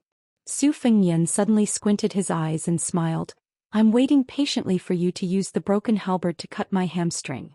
Although his motive was seen through, Wang Tongshan still did not hesitate to use the halberd to cut Su Fengnian's ankle horizontally. At the same time, Wang Tongshan's soldiers also shot out more than 20 crossbows at the same time. But those powerful arrows, which were supposed to be aimed at the young lord's body, inexplicably flew towards Wang Tongshan's body and nailed into his limbs one by one. Su Fengnian stood near Wang Tongshan's head, put the soldiers back into the scabbard, and then slowly pulled out the Bailiang blade that was still in the scabbard, and bent down to look at the southern Jiang general who was glaring at him. After Su Fengnian pulled out the cold blade, he put the tip of the blade to Wang Tongshan's ear and said indifferently, "When Su Xiao was in the Central Plains, he used the Su family's blade to kill a lot of people like you." Wang Tongshan's face was already covered in blood, and the corners of his mouth twitched with difficulty. His face seemed even more savage and terrifying as he muttered, "A damned cripple." Su Fengnian's cold knife slid across Wang Tongshan's neck inch by inch until the whole head was cut off. Then he said calmly, "I forgot to tell you that when you called my father a cripple, I didn't say anything.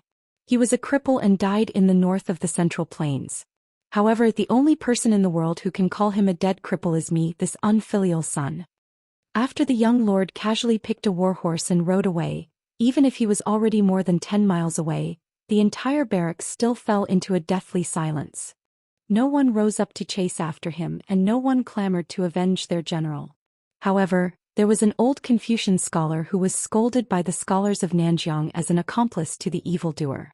After seeing Wang Tongshan's head separated from his body, he silently turned around and walked into the barracks. He found himself a large bucket of water and took a bath and changed his clothes.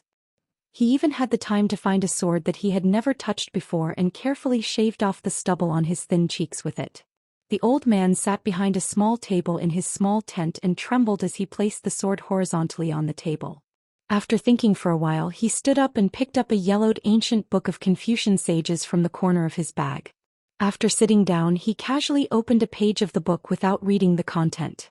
The old man suddenly laughed and said, "In the past the Su family's cavalry caused my Zhang family to lose 12 official titles, 4,000 mu of fertile land and 46 precious books. Therefore my Zhang family from the old to the young, scolded your Bailiang and Su family for more than 20 years. I didn't expect that in the end my Zhang family owes your Su family more." The old man glanced at the book that he had collected for many years and smiled. "What did you read after reading the books of the sages for a lifetime?"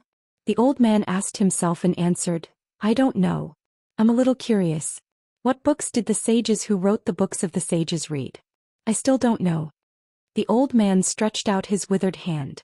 His wrist trembled when he put down the sword, but this time when he picked up the sword it didn't shake at all. Since he couldn't live a clean life, he should try to die a clean death. Finally he could die. When a horse appeared and could finally see the city wall of West Chu, the horse finally stopped. After the young man got off the horse, he patted the back of the war horse, indicating that it should leave on its own. This young man named Su Fingyan squatted by the side of the road and grabbed a handful of soil. From north to south and from south to north. He had been to many places and seen many sights. The young man called Xianxia grew up little by little. In the process of his growth, many people around him left. He couldn't keep them. Just like when he was traveling in the Jianghu in the beautiful Gangnam-do, he told his elder sister that he wanted to go home together. Just like when he returned home in the house with loquat trees outside the door, he held the old man's hand and couldn't speak. Su Fingyan released his fingers and stood up. He began to enter the city. He wanted to tell the woman with the dimples in the city, "Su Fingyan liked you. He liked you at first sight. He never thought of not liking you. Perhaps you didn't know before. Then I'll come to you and tell you personally." Chapter 1723. Thousands of riders swept across the flat ridge and arrived at the old Du Mountain defensive line. The main commander was surprisingly Wu Zhongshuan, who led the Ministry of War's Minister of War with the military rank of Great General Zhenan. This veteran general with meritorious service flipped over and fell off his horse. He stood in the middle of the devastated military camp, gripping his horse whip tightly, narrowing his eyes and not saying anything. The bodies of the dead soldiers had been removed, but the bloodstains on the ground were still shocking. It was enough to see the tragedy of the previous battle. Not far away, 4 or 5 military officers came in a line. The armored man in the middle held the head in his hands and knelt down 5 steps in front of Wu Zhongshuan, sobbing. Wu Zhongshuan saw this scene and his face darkened. Wang Tongshan was a key person that the king of Yan used to control the northern troops. In the end it was because Zhao Bing and Zhao Zhu did not trust him, Wu Zhongshuan, in the northern border. Wu Zhongshuan was recruited by the imperial court. It seemed glorious, but in reality a tall tree attracts the wind. The notorious Wang Tongshan was originally going to be an important chess piece for Wu Zhongshuan, used to attract the attention of the Liang officials, especially the civil officials. For this reason, Wu Zhongshuan purposely suggested to the young emperor a generous condition that even Wang Tongshan himself did not expect. That was to give Wang Tongshan an official title. Although he was not given the title of Marquis, once the Battle of Guangling ended, Wang Tongshan would be able to control the Jianzhou region south of the Guangling River with the dual identity of Marquis and General of the South to suppress the King of Yan's southern troops and prevent Zhao Bing from going north. Now that Wang Tongshan had died, not only did the imperial court lose an unparalleled valiant general on the western front, it had a great impact on the Battle of Guangling. It also had a profound impact on Wu Zhongshuan's future plans in the imperial court. How could Wu Zhongshuan not grit his teeth and want to skin the young king? Wu Zhongshuan looked at the head that had died with remaining grievances. His eyes were wide open and his face was ferocious. Even at this moment, seeing Wang Tongshan's head with his own eyes, Wu Zhongshuan could not help but feel a little dazed. Wang Tongshan, who was invincible in the southern border with his military achievements and military power, the valiant general who could overturn an entire tribe with his halberd, died just like that? To be honest, not only did Wu Zhongshuan dislike this person from the bottom of his heart, even Zhao Bing and Nailan Yusi disliked Wang Tongshan, not to mention Crown Prince Zhao Zhu, who had personally assassinated Wang Tongshan. However, this was the reality of the world. No matter how tyrannical and cruel Wang Tongshan was, his ability to lead troops into battle was not an exaggeration. The barbarians of the southern border were extremely difficult to tame and they often changed sides. Today they would pledge allegiance to him and tomorrow they would rebel. Only Wang Tongshan, the god of slaughter, had the highest prestige among the barbarians. Every time the barbarians rebelled, as long as they raised Wang Tongshan's flag, it could be said that they would surrender at the sight of the wind. This led to a big joke in the early years.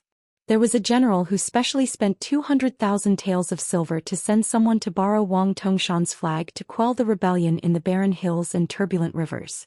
Because of this, Zhao Bing, the king of Yan, had no choice but to transfer Wang Tongshan to the northern border. Therefore, the officials of the southern border all regarded the unruly Wang Tongshan as the Su Shao of Liyang. He was dead, and the matter had come to this. Wu Zhongshuan sighed and bent down to help the infantry officer who was loyal to Wang Tongshan up. He comforted him, "Officer Situ, I will definitely avenge General Wang. Even if I have to take the risk of being reprimanded and demoted by the imperial court, I will transfer 5,000 infantry and cavalry to intercept and kill Su Fengnian." The officer who was holding the head and covered in blood said in a deep voice, "General, I beg you to let me serve as your vanguard." The rest of the officers in Wang Tongshan's army also cupped their fists and asked, "General, please let us take revenge." Wu Zhongshuan's face was expressionless, but his mind was racing. The officers in front of him and the soldiers under their command totaled more than 10,000. They were all direct subordinates that Wang Tongshan had brought from the southern border to the northern border. Wang Tongshan was bloodthirsty, but he had never been greedy for money. He was willing to give away all rewards, especially when it came to military merits that were reported to the king of Yan.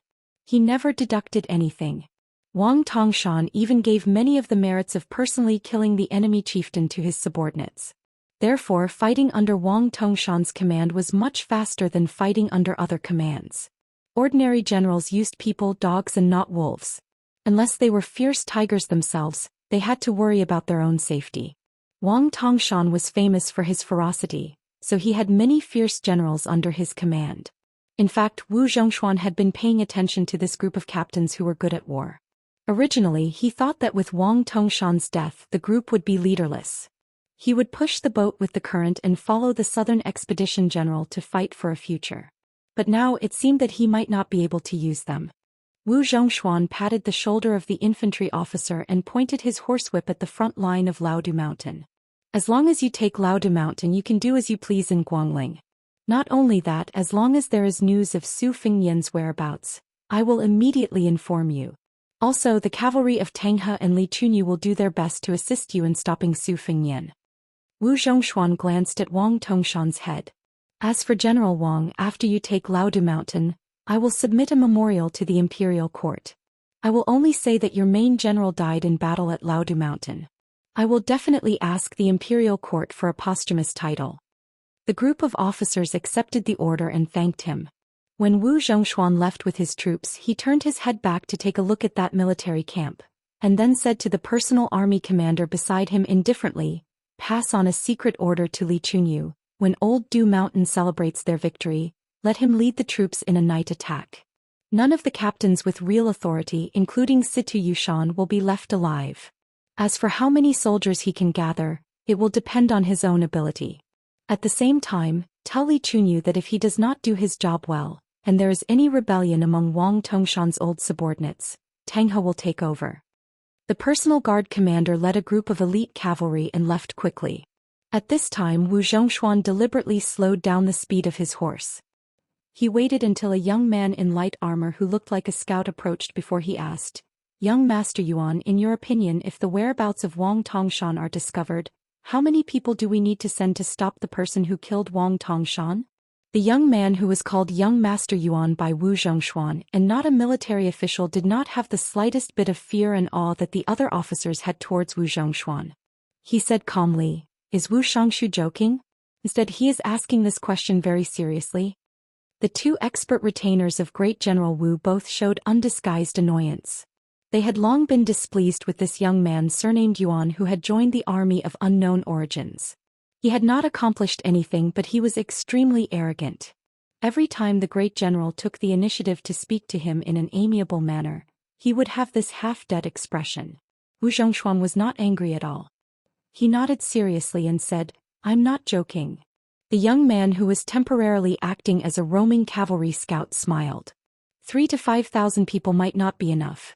10,000 elite cavalry is more like it. Wu Zhongshuan made a sound of agreement.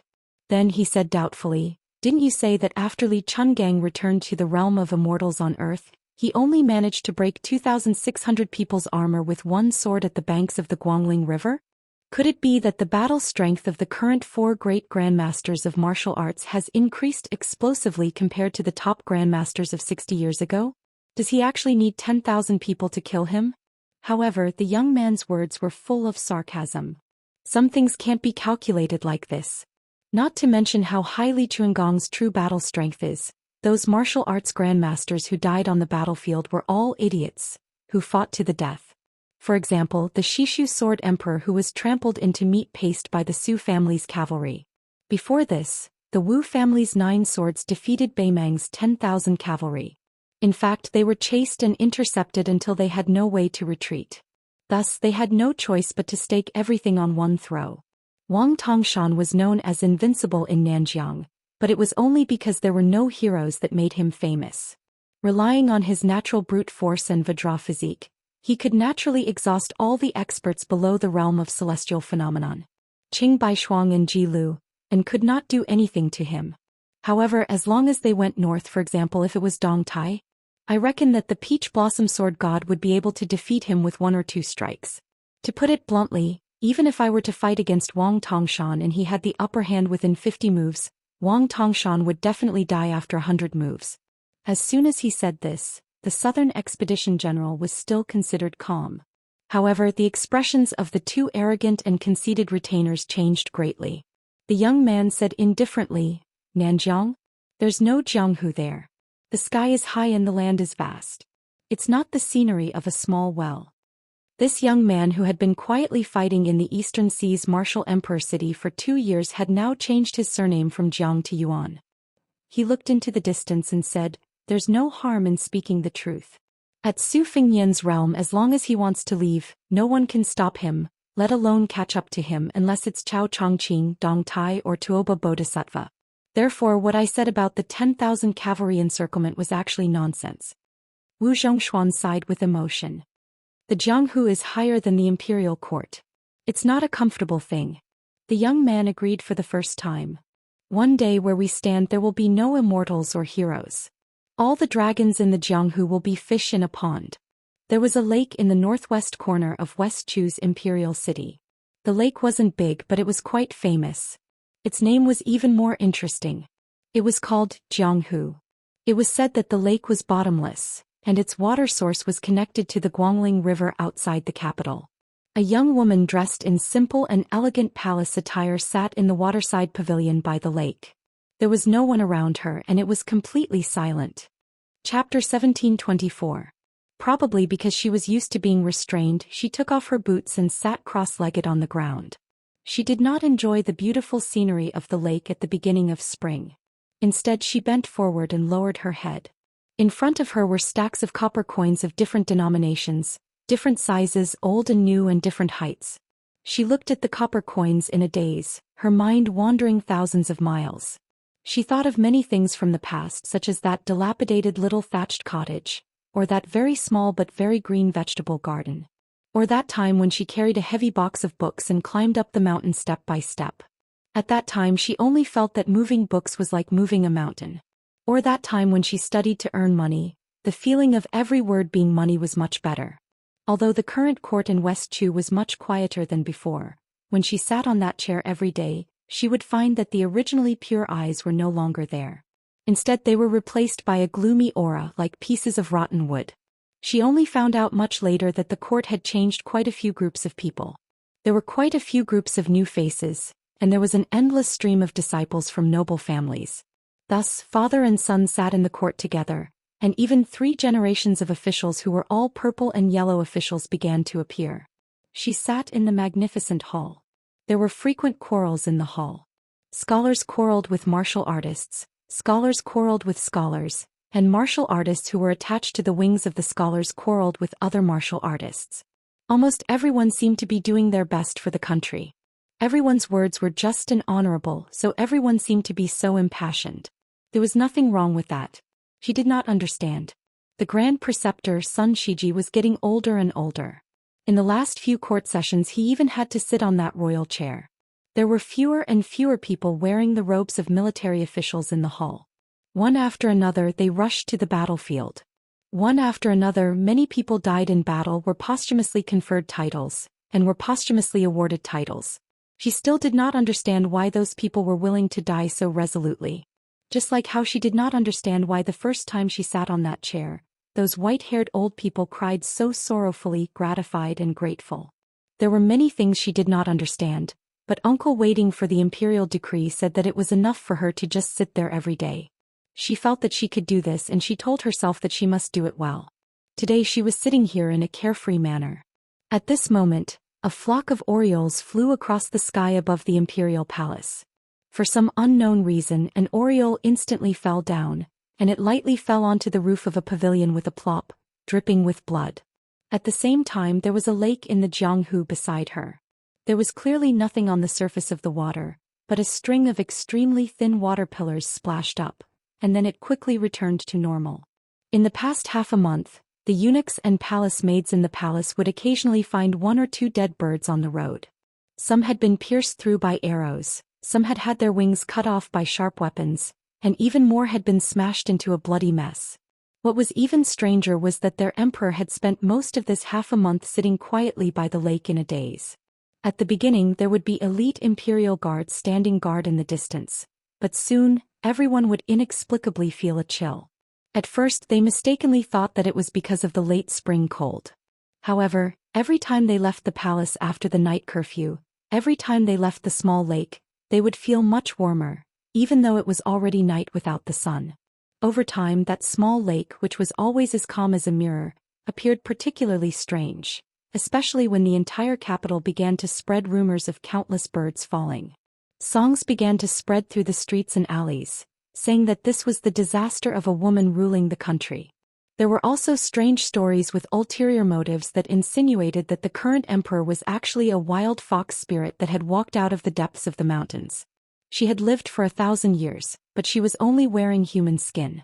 What caused the older generation of West Chu survivors the most grief and indignation was the rumor in the marketplace that Empress Xianxia was actually an orphan girl that Cao Chongqing had casually found on the side of the road. She was only a puppet that was raised to satisfy Cao Chongqing's selfish desire to be the emperor's preceptor. The group of three, led by the head eunuch of the ceremony directorate, arrived outside the waterside pavilion.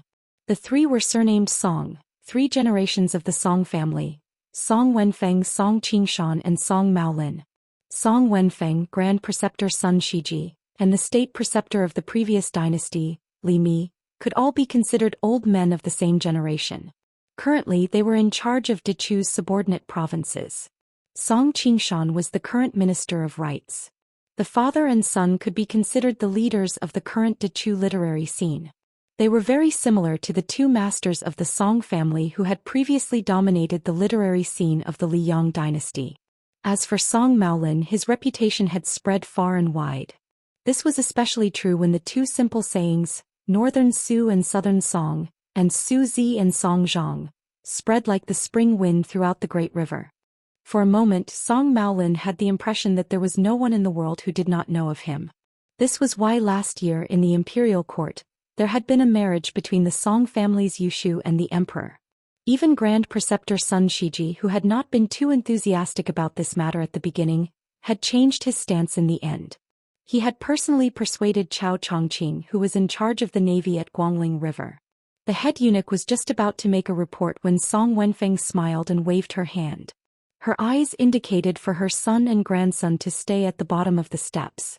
She walked up the steps alone and stood in the waterside pavilion that was surrounded by willow trees. Unexpectedly, she did not have the slightest intention of bowing. It was not that Song Wenfeng's eyes were blurred by old age, but rather that she understood a principle. Kneeling and doing business with others would not earn money. Song Wenfeng did not know this principle 20 years ago. Song Wenfeng softly opened her mouth and said, "Your Majesty, there are some words that I do not know if I should say." The beautiful young woman was indifferent. Song Wenfeng had to admit that even if this woman's status was disregarded, her appearance alone was enough to make her eldest grandson fall head over heels for her. Even the old woman, who had lived a pure and simple life for many years, had some small thoughts of regretting being born 50 years earlier. The old woman frowned and slightly raised her voice. Your Majesty, forgive me for speaking bluntly, but the current situation is no longer in Dechu's hands. If the Jiang family wants to survive, they have to rely on external forces. When she turned her head and looked away from the strange copper coins, Song Wenfeng met her eyes and actually felt a little guilty. Song Wenfeng gritted her teeth and said in a low voice, I won't hide it from your Majesty. There are currently many officials who do not want to be subjects. They secretly collude with Liang's Minister of War Wu Zhongshuan, and the Southern Expedition's Commander-in-Chief Lu Xianxiang. They continuously leak information about Dechu's military formations and deployment. At this time of crisis, I am willing to be a villain who will go down in history as a notorious villain for 10,000 years for the sake of Dechu's land. She calmly said, Minister Song, are you trying to say that you are slightly more loyal than those people?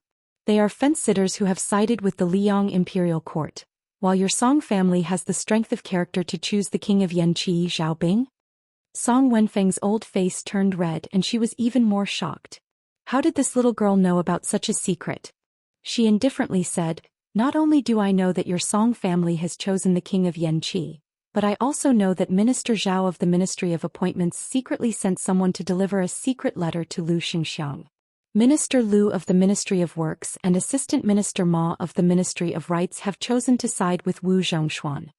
Since the window had been opened, everyone spoke openly. Song Wenfeng did not care about her old face anymore. She straightened her back, stroked her beard and smiled. As long as your Majesty agrees with me.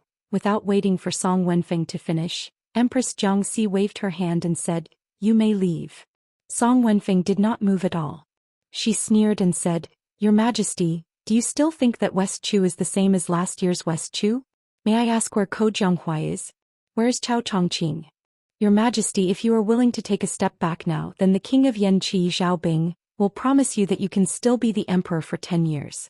In the future you can abdicate the throne to him or his son.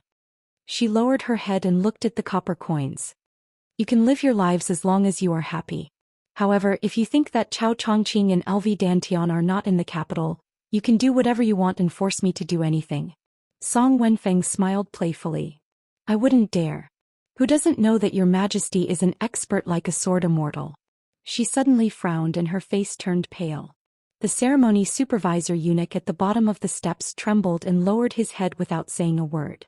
Song Wenfeng exhaled heavily and walked to the side of the river. She looked at the river surface. At this time Sun Shiji is almost dead. Your Majesty's qi is also almost gone. If not for the fact that I still remember the previous emperor, it wouldn't be difficult for me to change the surname of this palace to Song. The old man smiled and said, Of course, it doesn't matter what the surname of West Chu is. It doesn't even matter what the surname of the world is in the future. Because no matter how the throne is rotated, the Song family is indispensable. Her face returned to normal. She didn't even bother to raise her head. She just looked at the copper coins and twitched her mouth imperceptibly. She wasn't afraid or worried. He just felt a little wronged. Hey, whether I see you or not is one thing. But whether you come or not is another.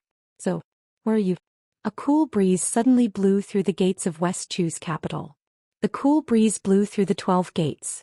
When the figure suddenly stopped outside the gates of the imperial city, his sleeves were still fluttering lightly. The armored guards above and below the gates were all stunned. The extremely handsome young man folded his hands in his sleeves and had 2 blades at his waist. The young man did something. He cupped his hands to his mouth and said, Hey. It seemed like he was telling someone but also like he was telling the entire capital, telling the entire Dechu. I'm here. I've come from the northwest to the southeast. Chapter 1725. When the breeze passed from the gate of West Chu's capital to the gate of the imperial city, almost no passers-by took it seriously. Only an old madman with disheveled hair stood there in a daze. This old man was even treated as a joke by the officials far away in Great Peace City. At that time the old man in ragged clothes walked through the alleys as usual to ring the night. Normal night watchmen would appear at night, but he was different. He only rang the night watch during the day and said to everyone he met, They are all dead people. In the first few years, There were still some old people in luxurious clothes who stopped in the distance to look at this crazy old night watchman and cry tears of sorrow. As time passed, there would be a large group of idle children following behind the night watchman shouting, "Dead people, dead people, dead people." Most of them would be pulled by the ears and dragged back by their parents. After a few more years, almost the entire city began to become accustomed to this sight. When West Chu was restored during the Xiangfu era, for some reason the night watchman, whose voice had almost gone hoarse from shouting, suddenly began to cry heart-wrenchingly again. The sorrow and bitterness in his voice was even greater than in the past. Before the restoration of the country, the Grand Preceptor Sun Shiji, Chao Chongqing and Jiang Si, who had not yet ascended the throne, had once met this old madman on the street. The night watchman had once called Sun Shiji a dead person, and Chao Chongqing a dying person with a night watch mallet. Only he had stared blankly at the fallen Princess Jiang Si and cried out in grief, crying for the only living person left to quickly leave. At that time, after the night watchman had run far away, Sun Shiji revealed the mystery. Only then did Jiang Si learn that the night watchman's real name was Jiang Shuilang. He had once been in charge of Dechu's Chong Wenguan at the age of 39. Under his command were no less than 3 academies of West Chu and 600 editors. He was a scholar who had been praised by the late emperor of West Chu as Jiang Shuilang in literature and Chao Boi in chess. Unlike many of the remaining old people of West Chu who worshipped the peace of Old Huang or who directly fled to Zen Wild Forest, Jiang Shuilang had gone mad. He had gone mad for more than 20 years and had been the night watchman of the #1 city of the Central Plains for more than 20 years. At this time, the old man's turbid eyes gradually regained their clarity, and the gong and gavel in his hands unknowingly fell to the street. The old man suddenly turned around and started running. Even after falling down a few times, he didn't care about the pain and continued running. When the old man finally ran back to the lonely, dilapidated cottage, the old man's eyes began to look blank again. He scratched his head hard and finally squatted on the ground and whimpered hoarsely, like a dog covered in scars. Some of his cries were not from his mouth, but from his heart that was filled with the memories of the past.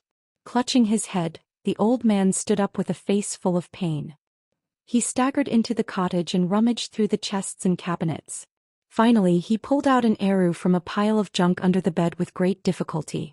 The python's skin had long since peeled off, and the strings had long since been snapped.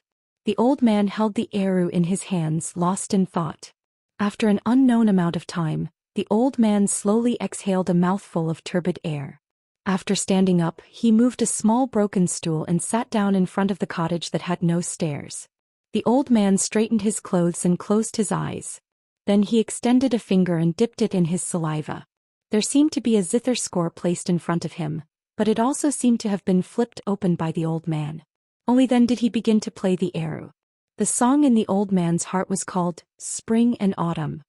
The great rivers of West Chu, the majestic mountains of East Yu, the frontier of northern Han, the lychees of southern Tang, the silk of western Shu, the giant trees of later Sui. When the old man was still called Jiang Shuilang, the people of West Chu were called Dechu. My Dechu had the world's #1 national chess player, Li Mi. There was the spring and autumn soldier Yi Baikui. There was Li Chenggang, who flew across the Guangling River on his sword. There was Zhao Dingxiu, who was the best scholar in the world. There was Wang Qing, who was the best poet in the capital. There was Chao Chongqing, who was the pride of the Chao clan. There was Sun Shiji, who was dressed in purple and yellow when he was just 20 years old. There was the world's most polite person, Xing Xianglin. There was Tang Jiahe, who was proficient in all kinds of knowledge. The old man's tears did not stop. Dechu had perished. He was now a lonely ghost in the wasteland of spring and autumn with nowhere to go. The old man stopped and began to laugh loudly for no reason. Finally, the old man lowered his head and muttered to himself, "I am not crazy." Dechu perished. Some people pretended to be asleep, some pretended to be stupid, and some pretended to be dead. I Jiang Shuilang merely drank until I got drunk. The old man carelessly wiped away his tears. He raised his head and gazed into the distance, his fingers trembling. Thinking back to the past, when the old man was not old and the dead were not dead, he still remembered that there was a song that had once spread through the court and across the great river. That song had been written by great General Yi Baikui. Yi Jiang Shuilang had composed the music, Wang Qing had written the lyrics, and Zhao Dingxiu had written the lyrics. The name of the song was The General's Journey.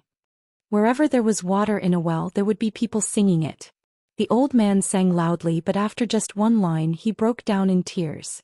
The youth has not yet reached the age of 20, but he has left his home. Liyang, Great Peace City, Palace City, Imperial City and Inner City. From the inside to the outside there were people guarding the city. In the past, Teacher Lu Hao had been one of them. Now the old ancestor of the Wu family sword tomb was the same. Other than those martial grandmasters, Great Peace City itself had two large formations with the Imperial Astronomer as the center that operated continuously. The vast formation in West Chu's capital had been destroyed long ago by Prince Guangling Zhao Yi after the mountains and rivers had been destroyed. But now there were still people guarding the city gates. The leading swordsman of West Chu, Lu Dantian, was one of them. Unfortunately, he had not returned. The remaining two people, who were rarely seen, appeared in broad daylight today, clearly in everyone's sight. One person stood behind the gates of the Imperial City. He was old, short and wore a long robe with large sleeves. He wore wooden clogs and looked like a straw man beside a paddy field. The other person stood in front of the palace gates and looked at the back of the former. He was also an old man. This person wore a python robe. It was not the style of the vassal kings of Liyang, nor did it conform to the etiquette of the present West Chu imperial family. It was the python robe of the vassal kings that could only be seen in the old Dechu temples. This old man, surnamed Jiang, who had once been removed from the imperial family of Dechu, was tall but lifeless. Between the two old men, there were 1,600 elite imperial guards. 1,600 bright metal armor glittered under the sunlight as if they were wearing the golden armor of the immortals of the celestial court. On the two city walls, there were almost 1,000 crossbows ready to fire. That daring young man stood alone outside the gates. On the city walls, numerous generals in luxurious armor stood behind the battlements. They were all sweating. No one dared to act rashly or give the first order. The common people of the two largest cities in the world believed the most in the existence of immortals on earth. One was the Great Peace City of Liyang and the other was the city under their feet. To a large extent, all of this was because of one person, the great official Cao Chongqing. The Jianghu of the martial emperor city of the East Sea was not as wild as the other two cities.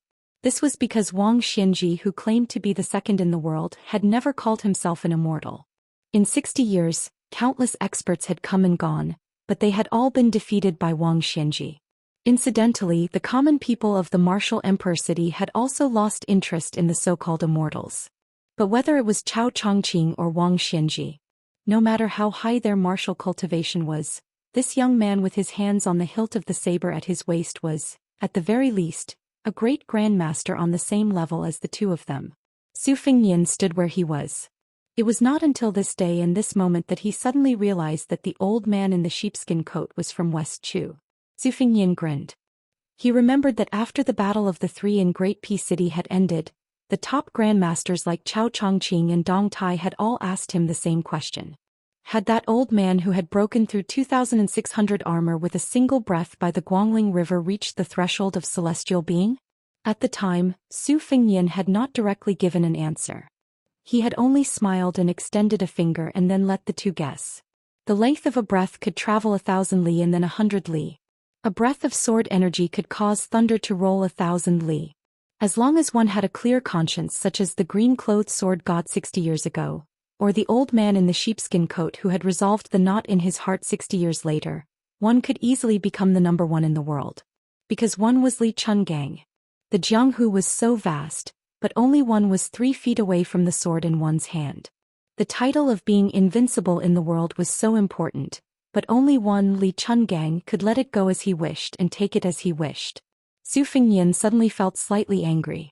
Unfortunately, the person he wanted to vent his anger on was not in this city. At this time they were probably far away from Great Peace City. Cao Chongqing, I should not have let you take her away back then. If it was today, why don't you try to pretend to be an expert in front of me again? Su Fengnian put his palms on the hilts of the Bailiang blade and the soldiers of crossing the river and took a deep breath. The spirit reaches the rainbow. When Su Fengnian gripped the hilts of his blades, in a flash, the grand and dignified gates of the imperial city were crushed under his foot. Thunder roared in the capital of West Chu. The dust of the gates flew wildly. The short, wide-sleeved old man guarding the gates of the imperial city was unmoved. He held his breath, spread his hands in front of him, bent his middle finger and flicked his fingers. With each flick the old man, whose sleeves were swollen like they were filled with wind, slid back dozens of feet. Between the thin old man and the tall city gates, two serpents appeared on the old man's fingertips. One black, one white. In the exquisite waterside pavilion by the river and lake to the northwest of the imperial palace, the atmosphere was solemn. He Taixing, the deputy commander of the imperial guards, dressed in golden armor, stood at the bottom of the steps with an awkward expression. Chapter 1726. Although the sword grandmaster Lu Dantian was nominally the leader of the 4,000 imperial guards and was one rank higher than the 3 third-rank deputy commanders, including He Taixing, Lu Dantian was only an empty title and didn't really hold any posts. Therefore the real military power was in the hands of Gu Sui, who He Taixing was in charge of guarding the palace gate. As for the other deputy commander surnamed Qi, he had long been ostracized and only knew how to drink all day to drown his sorrows. At the beginning of the year he rarely commanded troops. He Taixing and Gu Sui were not the same. Gu Sui was the son of an aristocratic family with 2 surviving elders in the imperial court, so he was able to make friends with both sides in the officialdom. On the other hand, He Taixing came from an ordinary landowning family. He relied on the outstanding military achievements he had accumulated in the past 2 years and secretly relied on the influential officials to climb to this position. The harder it was to come by, the more precious it was. At this time He Taixing's feelings were particularly complicated.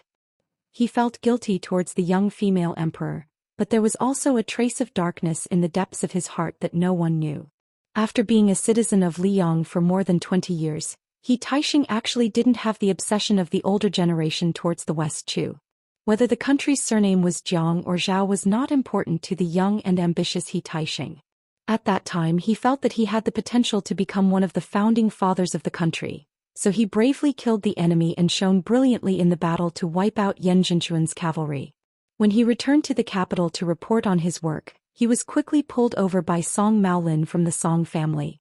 After joining the Song family, this big ship that sailed through the wind and waves, He Taixing's meteoric rise was so great that even the Song family didn't think of it.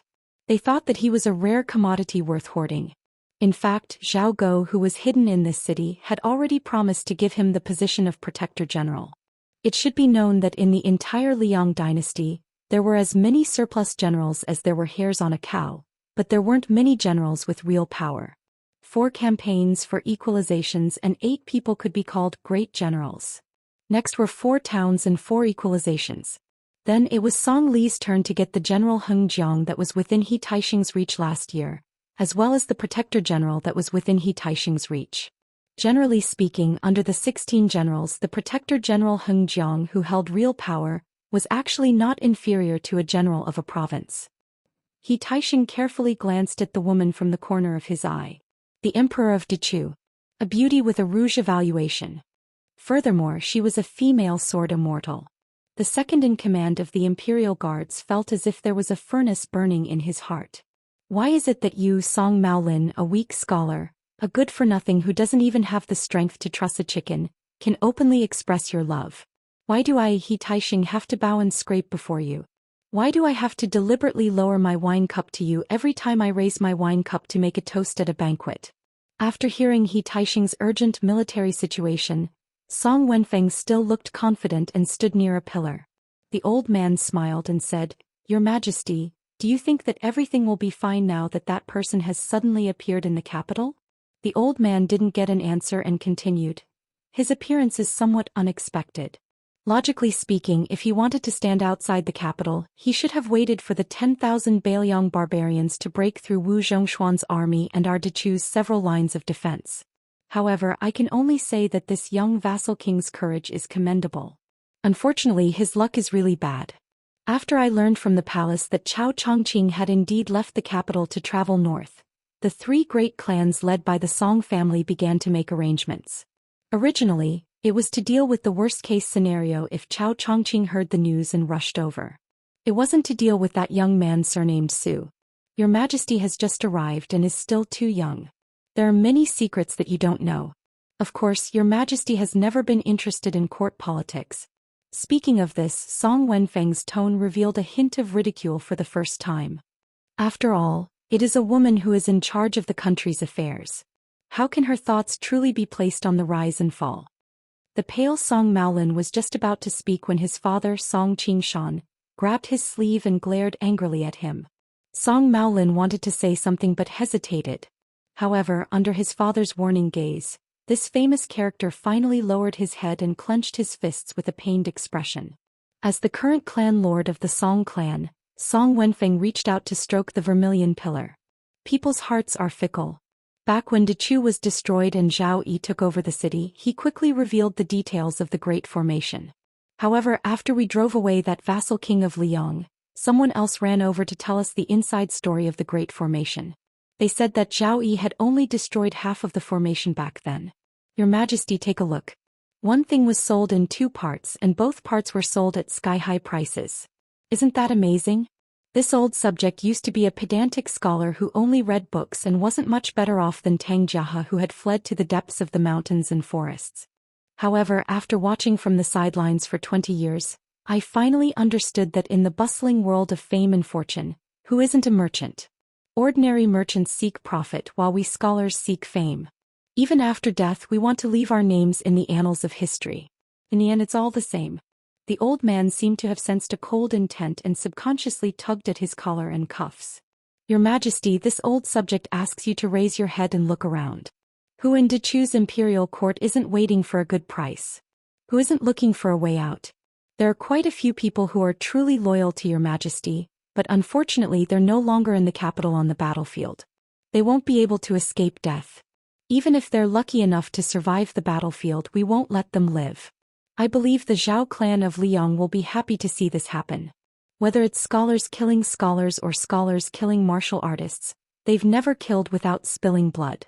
The key is to kill them so that they won't be able to make a comeback in the annals of history. At some point, the Empress of Dechu was still sitting cross-legged. However, she was now facing the Jianghu with her back to the crowd. She had also put away the stacks of copper coins she had placed carefully before. Are you trying to scare me? She asked in a childish tone. Are you trying to scare me? Song Wenfeng didn't know whether to laugh or cry. This felt like a grass saint had painstakingly written a flamboyant masterpiece. Next to the table stood an illiterate boor who asked how it was written. The boor replied that he didn't understand a single word. She continued, although I don't really understand what you're saying, I'm not scared. She actually had something she didn't say. I was bullied since I was young. Song Wenfeng, who felt like she was playing the lute to a cow, suddenly felt a violent anger. She suddenly raised her hand and was about to slap this young woman. At that moment, the old man had never been so heroic. But suddenly the ground shook violently. The old man almost crashed into a pillar. At the gate of the imperial city, 2 aggressive dragons pounced forward. Su Fengnian didn't pull out a blade. Instead, he raised both hands and spread his fingers. He actually grabbed the 2 large dragons' ferocious heads in a death grip. There was an explosion of light between his fingers. The 2 gusts of astral wind were majestic and fierce. They blew Su Fengnian's hair backwards. Su Fengnian pressed down with both hands. The black and white dragons were like coarse old oxen that had their heads forced down to drink water. Without any strength to struggle, they crashed into the water. 2 enormous holes appeared on the left and right sides of Su Fengnian. The holes were as deep as the dragons were long. Su Fengnian looked at the expressionless short old man. I didn't come to kill people, but don't push your luck. The old man 20 zhang away smiled coldly. He crossed his hands and drew a large circle in front of him. His chi rotated and rippled. In the end, it formed a wide and thick mirror. It was like lifting a basin of water and then removing the basin, but the basin of water was suspended in the air. The old man stared at the young king, who seemed to be the leader of Jianghu, and said with a fake smile, "This old man is just a ghost in a withered grave. But he still has a knot in his heart. He hasn't had a chance to compete with Cat Han Xingxian, so he still doesn't know who is the real #1 in the finger-profound realm." In the mirror, the tall buildings were vivid and lifelike. They were like pavilions in the sky, like a mirage, like a fairyland. If one looked carefully, they would see that it was the scene of the entire capital of West Chu. It was exactly the same. The old man stretched out a finger and tapped it gently. He tapped it again and again. A total of 5 times. In the sky above the capital of West Chu, it was like a thunder from the 9th heaven. It broke through the clouds and hit the young king's head. When the Immortal was angry, 5 thunders would strike. The first thunder that attracted the heavens and earth exploded 3 feet above Su Fengnian's head. The turbulent qi scattered around Su Fengnian and flowed to the ground, instantly shaving off 3 inches of the ground. The old man's eyes showed a touch of surprise. But the old man was soon stunned. The second thunder did not hit the young king's head but 10 feet above. The third one was even higher. As for the last one, it was really all bark and no bite. The unknown old man in front of him clearly used the remaining qi of West Chu as a shortcut to the celestial realm. What was left of the family was hers. And that silly girl would be depressed or happy for a long time even if she lost 1 or 2 copper coins.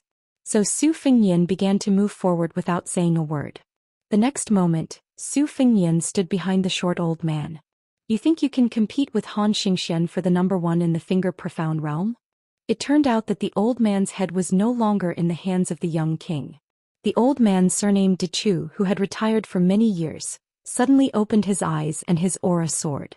Su Fengnian casually threw the head to the ground in front of the 1600 iron armors. The head rolled and blood flowed. Chapter 1727. At this moment, 3 sword-bearing riders galloped along the imperial road. Among them, a loud and clear voice rang out behind Su Fengnian. Su Fengnian, retreat from the capital.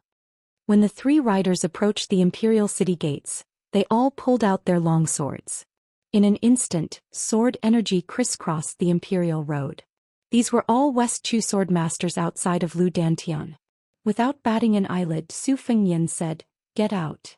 When the 3 horses were about to rush out of the city gates, it was as if they had crashed into a wall as hard as iron. The horses' heads all shattered. Although the 3 famous Dechu sword masters sensed this, they abandoned their horses and leapt up. Each of them used the swords in their hands to stab at the invisible wall. But without exception, the long swords that didn't hold back at all broke with a bang. The swordsman with the greatest strength even crashed into the wall of energy. 3 thin needles pierced a large piece of rice paper. The paper didn't break, but the needles broke. The difference in strength could be seen at a glance. The 3 West Chu sword masters who had already injured their internal organs looked at each other in dismay. Su Fengnian didn't even turn his head. He looked at the armored imperial guards in the distance who seemed to be facing a great enemy despite their numbers and coldly said, "Get out of the way." When Su Fengnian took a step forward, the first layer of armor in front of him started to retreat a step. When Su Fengnian's right hand grabbed the soldiers crossing the river at his left waist, the dense infantry formation became more and more crowded. Finally, there were generals on the 4 city walls who gave the order to shoot arrows. But over 1,000 arrows were all less than 1 zhang away from the bowstring. They strangely stopped, then slowly turned their arrowheads. Over 1,000 ice-cold sharp arrowheads were like over 1,000 spitting venomous snakes. Some people gulped. Some people broke out in cold sweat. Some people trembled. But no one made a sound. No one retreated. The old man from the Jiang dynasty took a step forward. He crushed an item in his hand, then raised his fist and heavily hammered his chest. His originally tall and sturdy figure suddenly grew to a height of 14 feet, which was not something a mortal body could grow to. Golden light flowed. Looking at this familiar scene, Su Fengnian felt as if he was standing in front of the Imperial College again. He said in a deep voice, "Damn you." The heavenly court war god raised his arms in front of his head. Su Fengnian's figure flashed past the armored infantry formation, and the river-crossing pawn in his right hand slashed at the golden giant's arm. The latter rammed open the gate of the palace. When Su Fengnian walked through the door, the golden giant who was kneeling in the dust stood up straight and said loudly, "Again." Su Fengnian disappeared in a flash. The golden giant retreated again, leaving a deep trench in the hard ground. This time there was no need for the golden giant to remind him. Su Fengnian had already smashed the indestructible golden body condensed from West Chu's luck into the ground with his saber. Su Fengnian raised his saber and walked forward. Behind him, gravel sputtered from the pit and golden light shot out. The giant ran towards the back of the young man with large strides. He was as fast as lightning and every step he took shook the ground. Su Fengnian's left hand held the Bailiang saber on his right waist. In fact, this cold saber had already been broken in the battle with Qin Jibao at the Guangling River, and the river crossing pond had also shown slight cracks. In that battle, Su Fengnian had stabbed Qin Jibao. The price was his shoulder being hit by the plum wine spear that had turned purple. Su Fengnian turned around and slashed with his left hand. Half of the cold saber was like the crescent moon at night. The golden giant's head was not cut off. Instead, he was sent flying and his entire body crashed into the city wall. This giant, who was comparable to the great Vajra realm of Buddhism, used both hands to pry open the city wall and was about to break out to continue the battle. Su Fengnian leaned forward, held his saber with both hands and rushed forward. Near the Jianghu waterside pavilion, news kept coming in. He Taixing's expression became more and more serious. Song Wenfeng's expression was uncertain. The young empress did not seem to care about the fierce battle over there. She looked at the dead still water surface, and occasionally a water column splashed up. Perhaps no one noticed a detail, and that was that the water level of this small lake had risen by more than 10 feet in just half a month. However, because the eunuchs and palace maids were new to West Chu, they did not know about the past. They only thought that it was normal for a small lake to be like this after spring. She rested her chin on her hands and stared into the distance. The lush greenery was full of vitality. This time it was her turn to sneer. "Why are you afraid?"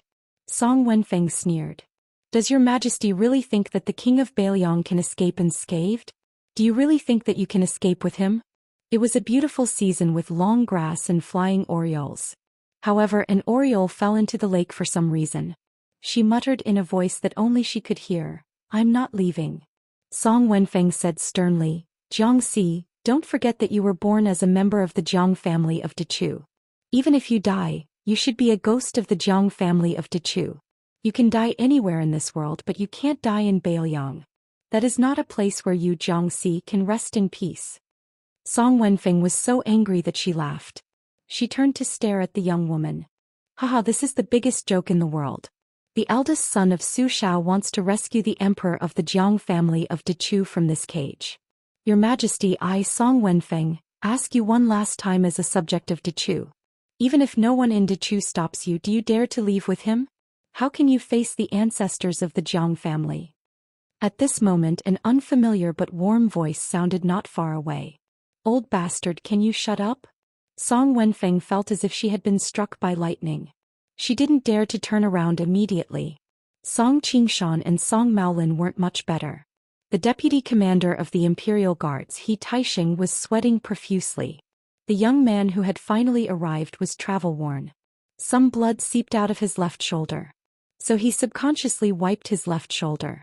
He was like a farmer working in the fields. He wiped his sweat clean before knocking on the door so that his wife wouldn't see his tiredness. He Taixing quietly took a step back. When he moved, his iron armor clanked. This made the deputy commander, who was originally very satisfied with his luxurious armor, hate it for the first time. The young man made a gesture of looking around. Then he purposely didn't look at the elegant Song family playboy. Instead, he smiled at the middle-aged man Song Qingshan and said, "Oh, you must be that Song Maolin. You look like a dog." Song Qingshan and Song Maolin's faces turned ashen at the same time. Song Wenfeng narrowed her eyes. It was impossible to tell what she was thinking. As expected of an old fox who had experienced ups and downs in the officialdom for most of his life, Su Fengnian stretched out his finger and hooked it at the middle-aged Song Maolin in his eyes. "Song Maolin, you brat. Stand up. I want to talk to you." Song Qingshan was extremely angry. He angrily rebuked, "Su Fengnian, how dare you? This is my Dechu's capital." There was a slap.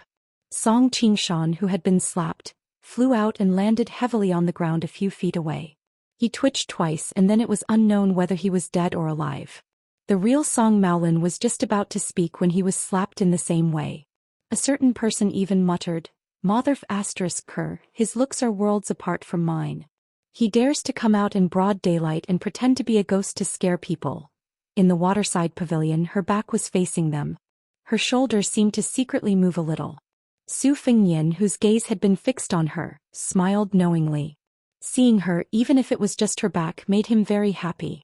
He Taixing, who didn't dare to breathe loudly, looked down and turned a deaf ear to the tragedy in front of him. Unfortunately, he was still kicked by the unreasonable young man. He was kicked into the air like a shrimp and broke into a thick willow tree. He spat out a large bowl of blood before fainting. Su Fengnian walked up the stairs step by step. Song Wenfeng retreated step by step. Only when he leaned against the pillar did he realize that there was nowhere to go. Su Fengnian pushed his head hard against the pillar. This secondary first-rank official who was in charge of the province under Dechu, suddenly rolled his eyes and fell limp to the ground. She faced Jianghu and he had his back to Jianghu. He tried to be as calm as possible and said softly, "Have you seen enough? If you have, then come with me." She was silent. He continued, "If you haven't seen enough, I can wait." She still didn't speak. After reuniting, the two were speechless for a long time. Su Fengnian repeated his previous words but raised his voice, "Come with me." But she still didn't speak. Su Fengnian lowered his voice, "Okay?" Jiangxi, who was no longer the pitiful servant girl in Beiliang Palace, raised her head slightly and said emotionlessly, "They don't know. Don't you know?" The Jianghu in front of her. Why did the water level rise in the first half of the month after the beginning of spring? Why did birds often fall from the sky outside the capital? Why did people feel a chill when they stayed by the lake for a long time? Because there were more than 100,000 swords hidden in the lake. They flew thousands of li from all over the world and landed in the small lake one after another. She said slowly, "I've already asked Grandpa Lu to return the sword case to you." She didn't know if he really didn't know or was pretending not to know. He said softly, "I received it. I'm waiting for you to go back and get it." She said flatly, "You can go." He said, "I won't bully you anymore." He grinned. "Really?" She was silent for a moment. "You can go. Since I didn't go to the West Wall, I won't leave here for the rest of my life. If you don't go, either I die or you die." She suddenly stood up, still facing the small lake. As she stood up, so did the 100,000 real swords in the lake. The world was full of sword energy. She said angrily, "You can go." Su Fengnian sat quietly by her side, looking at the pair of boots that she had placed in a crooked position. He bent down to arrange them neatly. When he bent down, he sniffled, his face full of tears. She couldn't see. Chapter 1728. After the Lake of Swords came out of the water, they piled up into a mountain just like the island of Tianma Mountain in the center of the Spring God Lake. The tip of the swords pointed to the waterside pavilion. He wondered if the young vassal king would feel uneasy. From the beginning to the end, the Empress of West Chu, who had never looked at him, looked up and stared blankly at the famous swords, long swords, ancient swords, and new swords that she had borrowed from all over the world.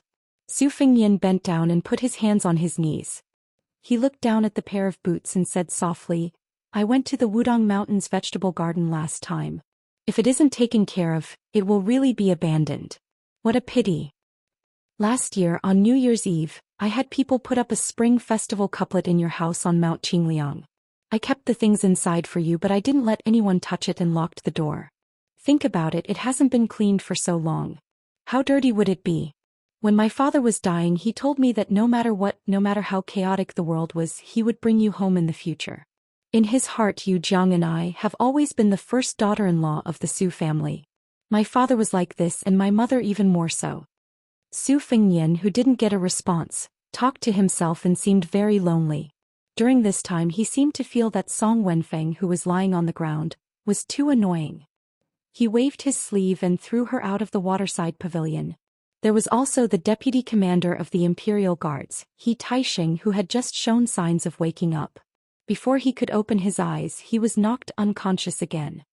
If you feel that as the Empress of West Chu, you can't feel at ease if you just leave when the country is in danger, I can understand. However, I don't know if Cao Chongqing has told you that West Chu's general trend is unstoppable. Therefore, your Dechu will leave 400 to 500 scholars behind to break out of the Melon continent and meet up with my great snow dragon cavalry. Then we will return to Beiliang together. Many people have died in West Chu, but don't think that everyone died for you. It's not like that. The reason West Chu has risen and fallen so quickly is largely because of the true Dechu elders. After Cao Chongqing re-established the country, some of them died in the deep mountains and forests. Even if they didn't die, they didn't become officials. They are truly disheartened, which is why there are these clowns from the Song family. And don't worry, the re-establishment of West Chu was originally an act of the Liang imperial court. It was something that Zhang Julu, Yuan Binshi and Huan Wen had planned for a long time. First, they wanted to completely destroy the foundation of the spring and autumn period. A centipede dies but does not fall over. They wanted to make the Gangnam-do, especially the Jiangzhou scholar group, lose all hope. Secondly, the imperial court wanted to use this opportunity to weaken the separatist power of the various vassal kings and local generals. The imperial court did not care about the people of West Chu. In the end, half of the world's taxes came from Guangling. As long as the great enemy in the north, Beimang, was still there, the imperial court would not truly kill the Guangling Dao. They would only focus on appeasing them. Finally, whether it was Liang Zhongshu, Ling Qianglong or Huan Wen, both of them felt pity for the people of Guangling and definitely did not see them as enemies. One of the key points can be seen. Su Gong of the Gumu Su family led his troops south, which was actually a gesture of goodwill by the imperial court. This was like encircling three sides and releasing one side on the battlefield, giving the encircled side a chance of survival. It's not that the imperial court is very magnanimous, but if they pressed down on the border and did not allow the civil and military officials of West Chu to see any chance of survival, it would definitely be disadvantageous for the upcoming battle between Liyang and Beimang. You have to know that West Chu's successive victories last year, especially in Xieshi border and Kojianghuai, had already exceeded the expectations of the imperial court. Therefore, it's no longer important whether West Chu has you Emperor Jiangxi. Can even be said that without you and Chao Chongqing, fewer people will die in the Guangling Taoist battlefield. You've let go of Chao Chongqing. You didn't use Gu Jiantang and Wang Sui. You also gave up the hidden pawns in Beimang. You didn't let the smoke of war rise in the Central Plains. Why can't you let go? Jiang and I suddenly stood up. He didn't put on boots, only socks. He walked to the waterside pavilion steps with his back facing the young man who didn't look like His Royal Highness at all. His cold voice didn't fluctuate at all. He pointed in the direction of Taiji Palace. I'm the last legitimate member of the Jiang family in Dechu. The former emperor died there. Why should I leave? Why should I leave? If it were you and Beimang's army broke through the border of Liangzhou and killed all the way to Mount Qingliang, would you, the king of Beiliang, leave? Su Fengnian didn't stand up. He looked up at her back. I won't leave, but you, Jiang and I, can. If you don't leave, I'll tie you up and leave. Jiang and I sneered. You're indeed the king of Beiliang who has 300,000 iron cavalry.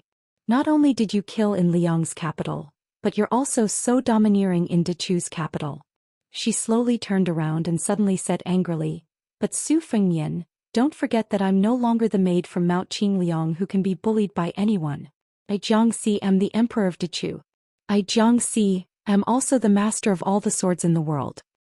In an instant, tens of thousands of swords shot out. An exquisite and historical waterside pavilion by the lake turned into a pile of ruins. Dust flew in the air and settled down. There was only a small section of the bench left and Su Fengnian sat there motionlessly. Beside his feet, her pair of boots were spotless. The ground around Su Fengnian was filled with hundreds of swords that were stabbed in all directions. Sword chi lingered around them. Among them, the chi was as old as an old man, as lively as a budding young girl, as vigorous as a northwest soldier, as fierce as a fierce general on the battlefield, as graceful as a lady from a noble family, as lofty as a mountain and impregnable pass, and as deep as a boundless sea. Chapter 1729. Su Fengnian said softly, I've already reasoned with you, but you won't listen. Today either you come with me or I'll stay here and wait for you to come with me. I don't care if you're Jiangxi or Jiang and I don't care if you're the emperor of West Chu or a servant girl of Mount Qingliang. Su Fengnian grinned, but it was not frivolous, only mournful. In any case, you've already gotten used to my unreasonableness. Just get used to it again. Jiang and I, one of the 4 Rouge appraisers, was up against Su Fengnian, one of the 4 martial appraisers. Between these two people who had a grudge against their country and their families, there was the height of the temple and the distance of Jianghu. Su Fengnian patted his clothes and slowly stood up. The 100,000 swords in the lake immediately buzzed and trembled. Even though Jiang Ni's internal energy had been sealed by the Song family's medicine, the 3 generations of scholars of the Song family could not imagine that the innate sword embryo Jiang and I, who even Li Chungang admired, had made rapid progress on the path of the sword. With a thought, with a will, it was a combination of flying swords and willpower. The murderous Jiang and I seemed to be too angry. Her body trembled, and those 100,000 sword mountains that seemed to have flown in from the heavens also began to shake violently. She stared at that young man and said through gritted teeth, "You really will die." Su Fengnian nodded and said, "I know. You've been thinking about stabbing me to death for many years." Jiang and I suddenly raised her hand, and the 5 flying swords seemed to have received an immortal's edict. They immediately left the sword mountains and flew over, nailing themselves into the ground beside Jiang and I. Su Fengnian, who was standing in his original position, had already torn his sleeves. Jiang and I seemed to still be angry. Her 5 fingers trembled and the 100,000 swords began to fall down the mountain, flying between her and Su Fengnian in a daze. She said with a trembling voice, "You want to die and to choose capital that much?" The scoundrel opposite her actually smiled and said, "Guess?" It was as if all the grievances that she had accumulated for a lifetime had exploded in an instant. Her eyes were red and she reached out an arm to the side, holding a flying sword that appeared in her hand with the force of a thunderbolt. At the same time, the sword mountains slowly moved and finally hovered in the air above their heads, covering the sky and the sun. The light was dim, she finally could not see his face. Only heard her angrily shout, "Su Fengnian, are you going or not?" She heard his voice, "I'm not leaving." 1 sword mountain and 100,000 swords fell down like heavy snow majestically and miserably on the ground, falling into the Jianghu. Jiang cast his Azes 80. He muttered to himself and no one could hear him. "In the past I always bullied you. I liked to go to your room in the middle of the night and play tricks. I liked to suddenly climb out when you were drawing water from the well. I liked to throw snowballs at you when it was snowing. I liked to hide in a tree and wait for you to pass by to scare you. I knew you felt wronged and angry.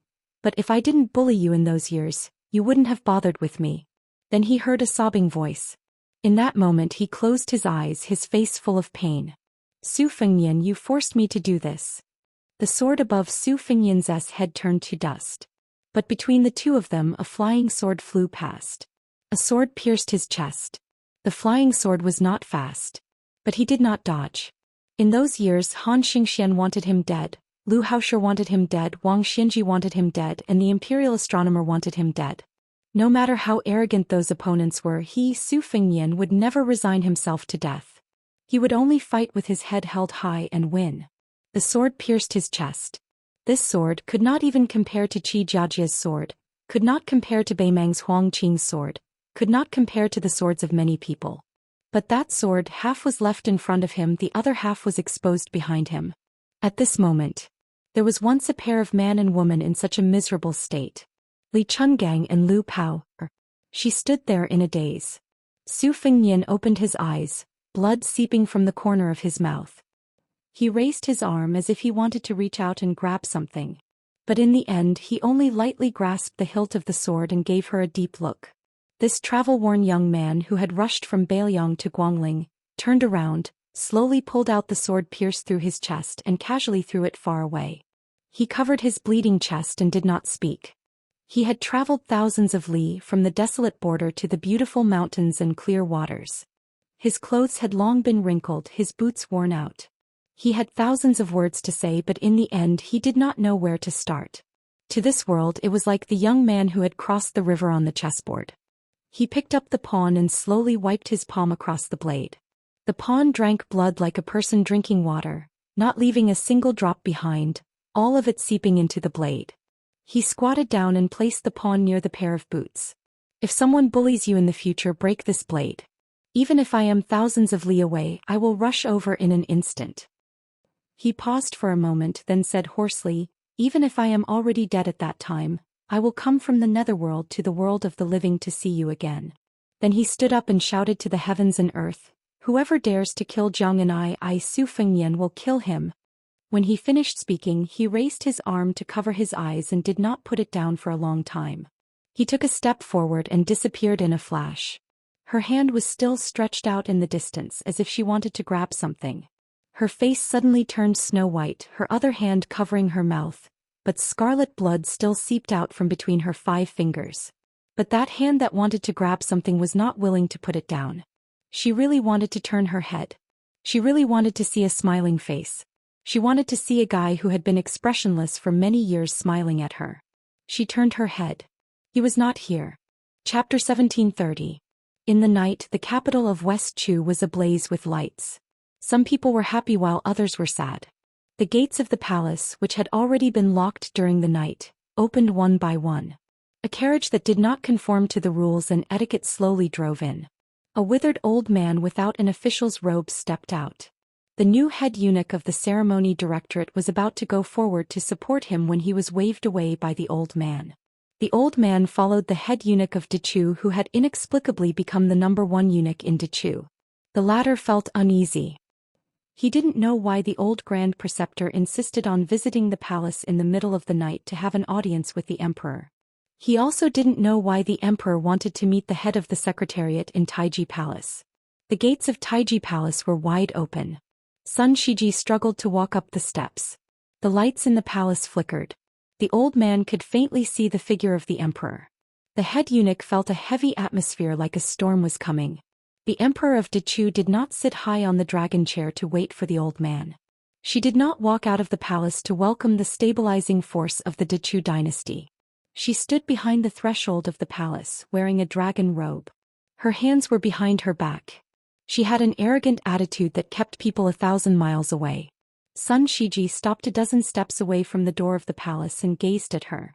The old man's weathered face became increasingly bitter. It was not only because of the insidious assassination attempt that had occurred in the manner of the head of the secretariat. It was more because the woman in front of him had for the first time openly shown her resistance. It made the old man feel both discouraged and guilty. After the head eunuch bowed and retreated far away from the palace, Sun Shiji slowly said, "Your Majesty, the Song family has let down Dechu. They have let down the scholars of Dechu. I, Sun Shiji, am blind. I cannot absolve myself from the blame." The woman with her back to the lights in the palace interrupted Sun Shiji. "As an official, shouldn't you kneel in front of the ruler of a country?" The old man, whom even the previous emperor of Liang treated with respect, did not become angry. On the contrary, he felt relieved.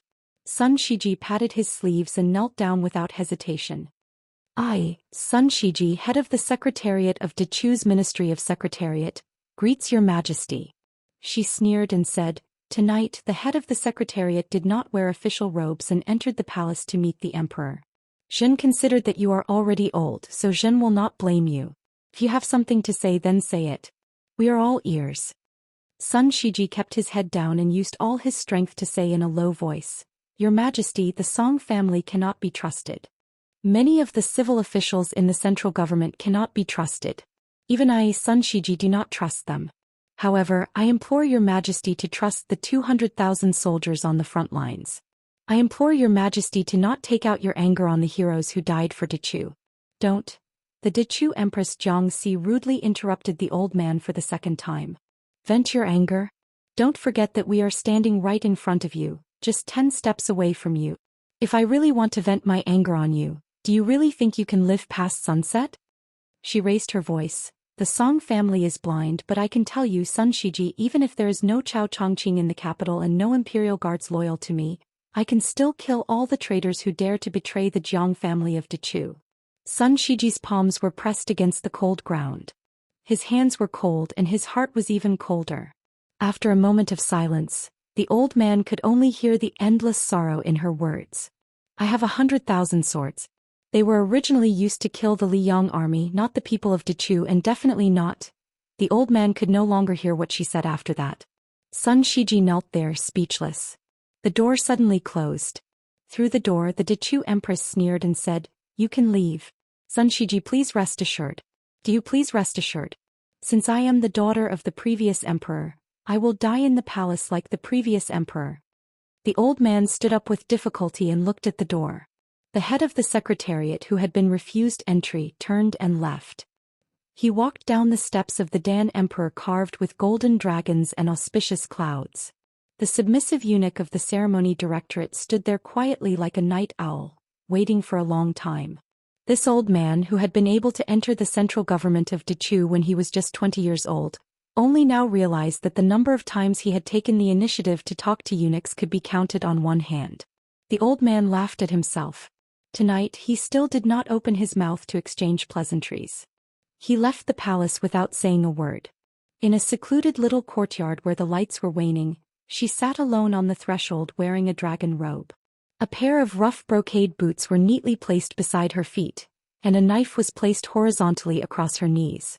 She lowered her head and took out the copper coins that she had treasured for many years, placing them from one end of the scabbard to the other. She was regarded as the owner of Dechu's empire, but she had always felt that the only thing that truly belonged to her was these copper coins. The two seniors that she trusted the most in her life, the old man wearing a sheepskin coat and the uncle waiting for the order, both regarded her as a rare genius in the way of the sword. However, during the last and only time that she traveled with Li Chungang in Jianghu, she was always unwilling to practice swordsmanship with Li Chungang. 60 years ago, many Jianghu masters yearned to receive a few words of advice from Li Chungang. She did not know why, perhaps because she had seen that person practice the knife and felt that it was too difficult and too frightening, so she did not dare to practice swordsmanship. She only knew that she was timid. She had been timid for so many years and had been bullied for so many years. Why did she have to practice swordsmanship when she could easily study and earn money? In fact, there was one thing that she did not dare to admit at that time. What if one day she really became an immortal on earth after practicing swordsmanship? Would she really stab him to death? No matter how rebellious the old bastard Song Wenfeng was, there was one thing that he said that reflected the thoughts of many old people of Dechu. That was, even if Beiliang was the place where Zhang and I lived, it was definitely not a place where she could rest in peace. The Su family and the Jiang family were not ordinary neighbors who clashed with each other. Instead, the Su family's cavalry trampled Dechu's mountains and rivers. It was Su Shao who personally forced the Dechu's late emperor and Dechu's empress to death. It was Su Fengyan's father who personally killed the parents of the new Dechu's emperor, Xianxia. However, if that was the case, it was not impossible for her, who had long had vague memories of Dechu and who was used to hiding whenever something happened, to leave the capital. It was already so difficult for Beiliang, which was sandwiched between Liyang and Beimang. Then the person who took over the burden from his father not only had to face the million-strong army of Beimang, but also had the wary Central Plains and the imperial court behind him. What if he took her away today? How would the emperor who took away Dechu face the people of the world? How would the people of the world curse him? In the first battle, the Beiliang cavalry had already lost more than 100,000 men. Would the Beiliang cavalry, who could have died a heroic death on the battlefield of Liangmang, have to die just because of a fox spirit like her, who could bring disaster to the country and the people? Could he really not feel guilty about this? Chapter 1731. She was a coward who was very afraid of taking responsibility. In the past, she was just a servant girl who would secretly curse people when she was washing clothes. Even if she could be heartless and not care about anything, pretending to be at ease behind you, Su Fengyan, there would be no place for you to feel at ease. She knew that in the territory of Dechu in the past 20 years, many common people had privately said that the reason for the destruction of Dechu was because of her mother, whose face she had long forgotten. Otherwise, how could the magnificent Dechu, with its wise ruler, gathered civil officials, generals skilled in battle and common people living in peace and happiness, lose to the barbarian Liyang in the north, who didn't even know the etiquette between ruler and official? She didn't want to believe this, but sometimes she was still afraid. She was afraid that she would become his femme fatale. If it was 3 years ago when she didn't understand anything, when she only felt that a man and a woman should be together as long as they liked each other, she would have left with him. But after entering Guangling Road, although she didn't understand the general situation of the world, after thinking about it and imagining countless scenes of reunion after parting for a long time, in the end she realized that she didn't dare to leave, that she couldn't leave. She didn't know how many times she hid in her blankets and secretly cried. She didn't know how many times her palms were sweaty when she met with her officials. She didn't know how many times she wanted to fly on her sword to the Northwest Pass to see him, or to see Mount Qingliang in the distance, or to see the little vegetable garden on Mount Wudang. She clutched her chest, but her heart still ached. In the waning light she missed him very much. She was actually very happy that he came to find her. She really wanted to tell him that she regretted stabbing him with her sword. In the years to come you can hate me, but don't dislike me. She raised her head, her face full of tears, and sobbed softly. Even if you don't like me, you can only dislike West Chu's Jiangxi. You can't dislike Jiang and I. Looking from the top of the city wall, one could see the lights of tens of thousands of homes. There was a young man sitting quietly on the top of the city wall, like a lonely ghost with nowhere to go. His back was to the outside of the city, facing the inside of the city. Every once in a while his body would sway and blood would seep out of the wound on his chest that was hastily bandaged. A tall woman dressed in white hesitated for a long time before finally coming to his side. She said sadly, "Why bother? You're fighting an entire country by yourself." The young man was silent. The tall and beautiful woman sighed and said, "Although West Chu doesn't have much fate left, it's still not something you can easily fight against alone. Especially when you were injured in the battle with Qinjibao on the Guangling River. Since things are already like this, why do you want to stay here and make things worse?" In the eyes of a Qi refinement warrior, she could see the giant pillar of providence that stood in the center of West Chu's capital city. White flood dragons were constantly separating from it and pouncing on her, crashing into her body. This was West Chu's true killer move against the Earth Immortals. As for the two city guards, they were not even worth mentioning. The young man was still looking at the distant palace city. He said calmly, "Tantai Pingjing, actually I know that according to fate, there are actually two people whom the heavenly axiom hates to win against I, Su Fengnian. Other than Xie Guanyin, who raised a flood dragon in a bowl, there's also you, the sect master of the Guanyin sect." However, in the battle of the imperial astronomer, Xie Guanyin was beaten to a pulp. Ancestor Lu, who was either a heaven immortal or an earth immortal, appeared. Unfortunately, Hong Shixiang was still unwilling to accept the second recruitment by the heavenly axiom. Therefore, I also know that after Xie Guanying's fate was greatly injured, the person who benefited the most was actually you. Therefore, I'm waiting for you to make a move. Instead of waiting for you and me to become enemies in the future, instead of worrying about you ruining my Bailiang's fate in the future, it's better to have a clean end between you and me now. Tantai Pingjing's expression was complicated. Su Fengnian coughed a few times and said slowly, "Before you decide to make a move, the two of us can be considered as friends. Why don't you have a chat with me?" Tantai Pingjing nodded and said, "Okay." Su Fengnian, whose feet were hanging outside the wall, smiled and said, "Guess who I envy the most among all the people of the pugilistic world?" Tantai Pingjing thought for a moment and asked, "Is it not Li Chungang?" Su Fengnian shook his head and said, "No." Tantai Pingjing hesitated for a moment and the corner of her mouth curled up slightly. "Mount Hui's Shenyuan Jingqing?" Su Fengnian suddenly turned his head and was a little flustered. He scolded jokingly, "You're courting death. Admiration is admiration, but I don't want to be Shenyuan Jingqing." Tantai Pingjing smiled knowingly. Su Fengnian looked into the distance again. The city was full of lights, as if he was looking up at the bright stars of summer and autumn. "I envy Dong Tai the most. He doesn't care about the ups and downs of the pugilistic world, and he doesn't care about the treacherous clouds in the palace.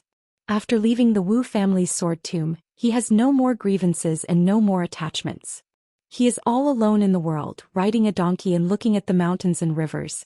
I believe that if one day this peach blossom sword god suddenly falls in love with a girl, he and she will be free and unfettered." Tantai Pingjing said with emotion, "I really didn't expect it to be Dong Tai." Su Fengnian crossed his hands on his knees and said, "Yes." Tantai Pingjing sat beside him and was actually a little taller than him. "Why didn't she leave?"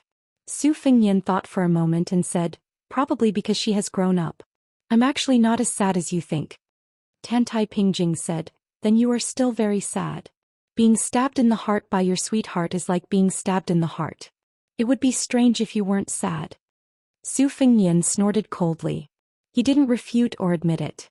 Tantai Pingjing squinted and said softly, "In this life, everyone has their own destiny. Some people are always able to do what they want to do and are very lucky. Some people are always able to do what they want to do and are very happy. And some people can only do what they should do and some people can only do what others think they should do." Su Fengnian couldn't help but laugh. It affected his wound again and he coughed heavily a few times. Tantai Pingjing hesitated for a moment, as if she wanted to raise her hand and pat his back a few times. But in fact she didn't even move her fingers. He was in a dilemma. Su Fengnian shook his head gently and suspected that he was imagining things. He said with a smile, "I didn't expect you to be able to comfort people. Will the sun rise from the west tomorrow?" Tantai Pingjing was expressionless. But even if she wasn't angry, her mood wouldn't be much better. So not long after she sat down, she stood up again. Su Fengnian looked up curiously. She said unhappily, "I'm hungry." Let's go for a midnight snack. Only when you are full will you have the strength to fight. Tantai Pingjing flew from the top of the city wall into the city. Su Fengyan laughed softly behind her. Silly big guy, although the memory left by your master is very fragmented, I can tell you one thing. He cared about you very much. At least when he left the world he was still worried that you would be hungry.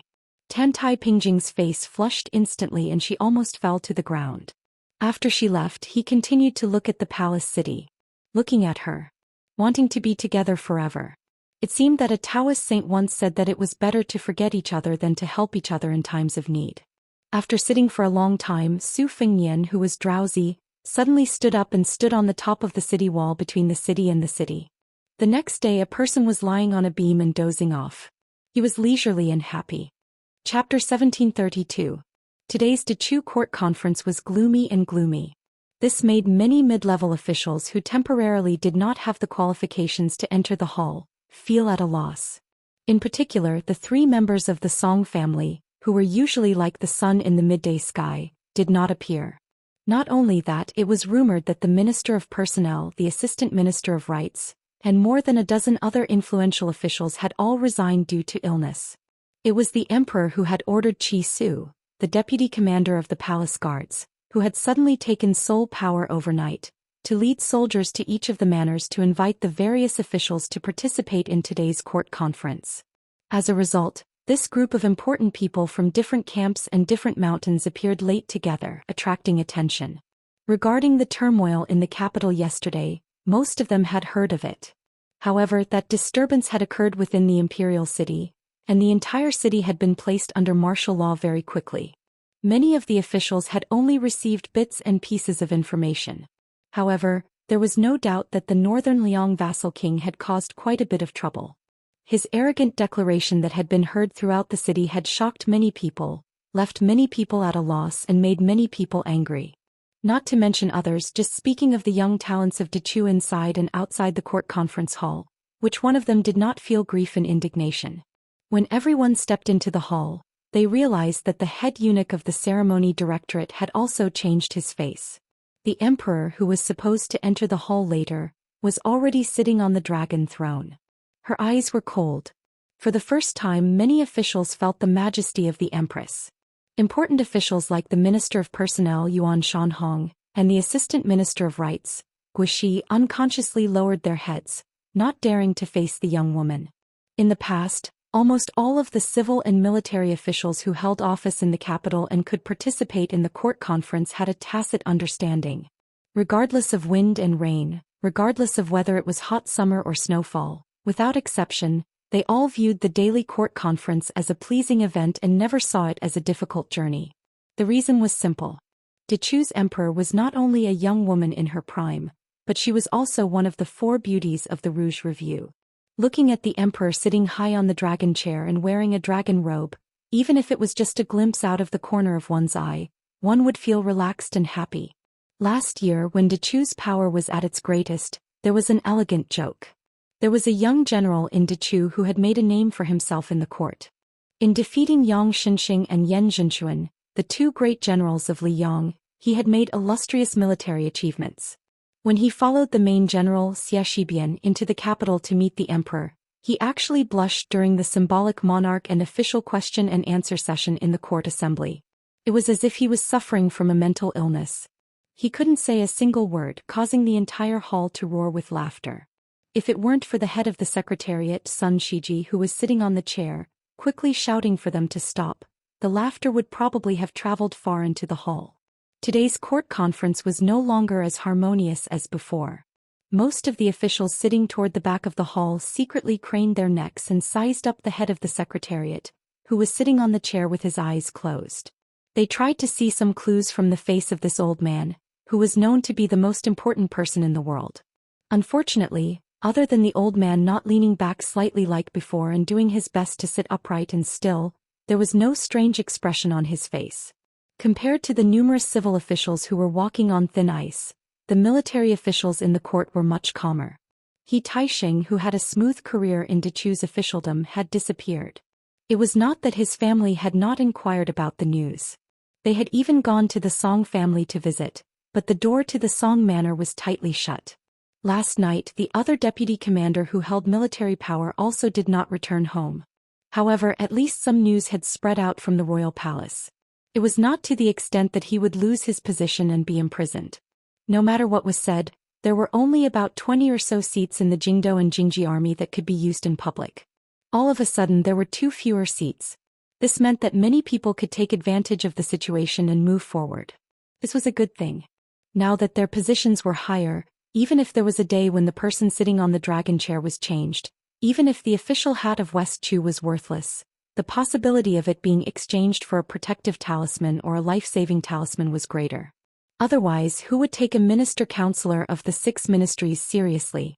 If they really wanted to settle accounts in the future, if the official hat on their heads was not high enough and their status was not high enough, then they could be removed. Lu Xingxiang and Wu Zhongshuan did not even have to greet the Emperor of Great Peace City or the Ministry of Justice. The head eunuch who was supposed to be the head of the ceremony directorate shouted, "I have something to report." However, this head eunuch who was supposed to be proud of his success kept a straight face and did not show any signs of opening his mouth. The Empress of Dechu sat there. In the past she always gave people a feeling of restlessness. At this moment she seemed extremely high and mighty, like a monarch who had accumulated great prestige from ruling the world for many years. She went straight to the point and said, "Ever since I ascended the throne, I have heard too much from all of you. Today all of you just need to listen to me. There is no need for you to say anything." Some people had already begun to shrink their necks and swallow their saliva. It was to the extent that everyone forgot to kneel in the main hall. The assistant minister of the Ministry of Personnel, Yuan Shanhong, happened to be standing behind the Minister of Personnel. Because he was looking down, he happened to see the minister's legs trembling. Was this still the Yuan Lianhua who was known as the best talker in the world? Was this still the heavenly official of the Ministry of Personnel who was always high-spirited in court and even dared to make trouble for the frontline commander Xiaxibian? The first female emperor in the history of the Central Plains, Xianxia, looked down at the group of civil and military officials. The room was full of purple and yellow crowns. Outside the door, there were a few officials who realized that they should have stood up after kneeling. They looked into the main hall with blank faces and looked at her. Then they quickly lowered their heads under her gaze. She said in a low voice, "The deputy commander of the Imperial Guards, He Taixing, has been sentenced to death.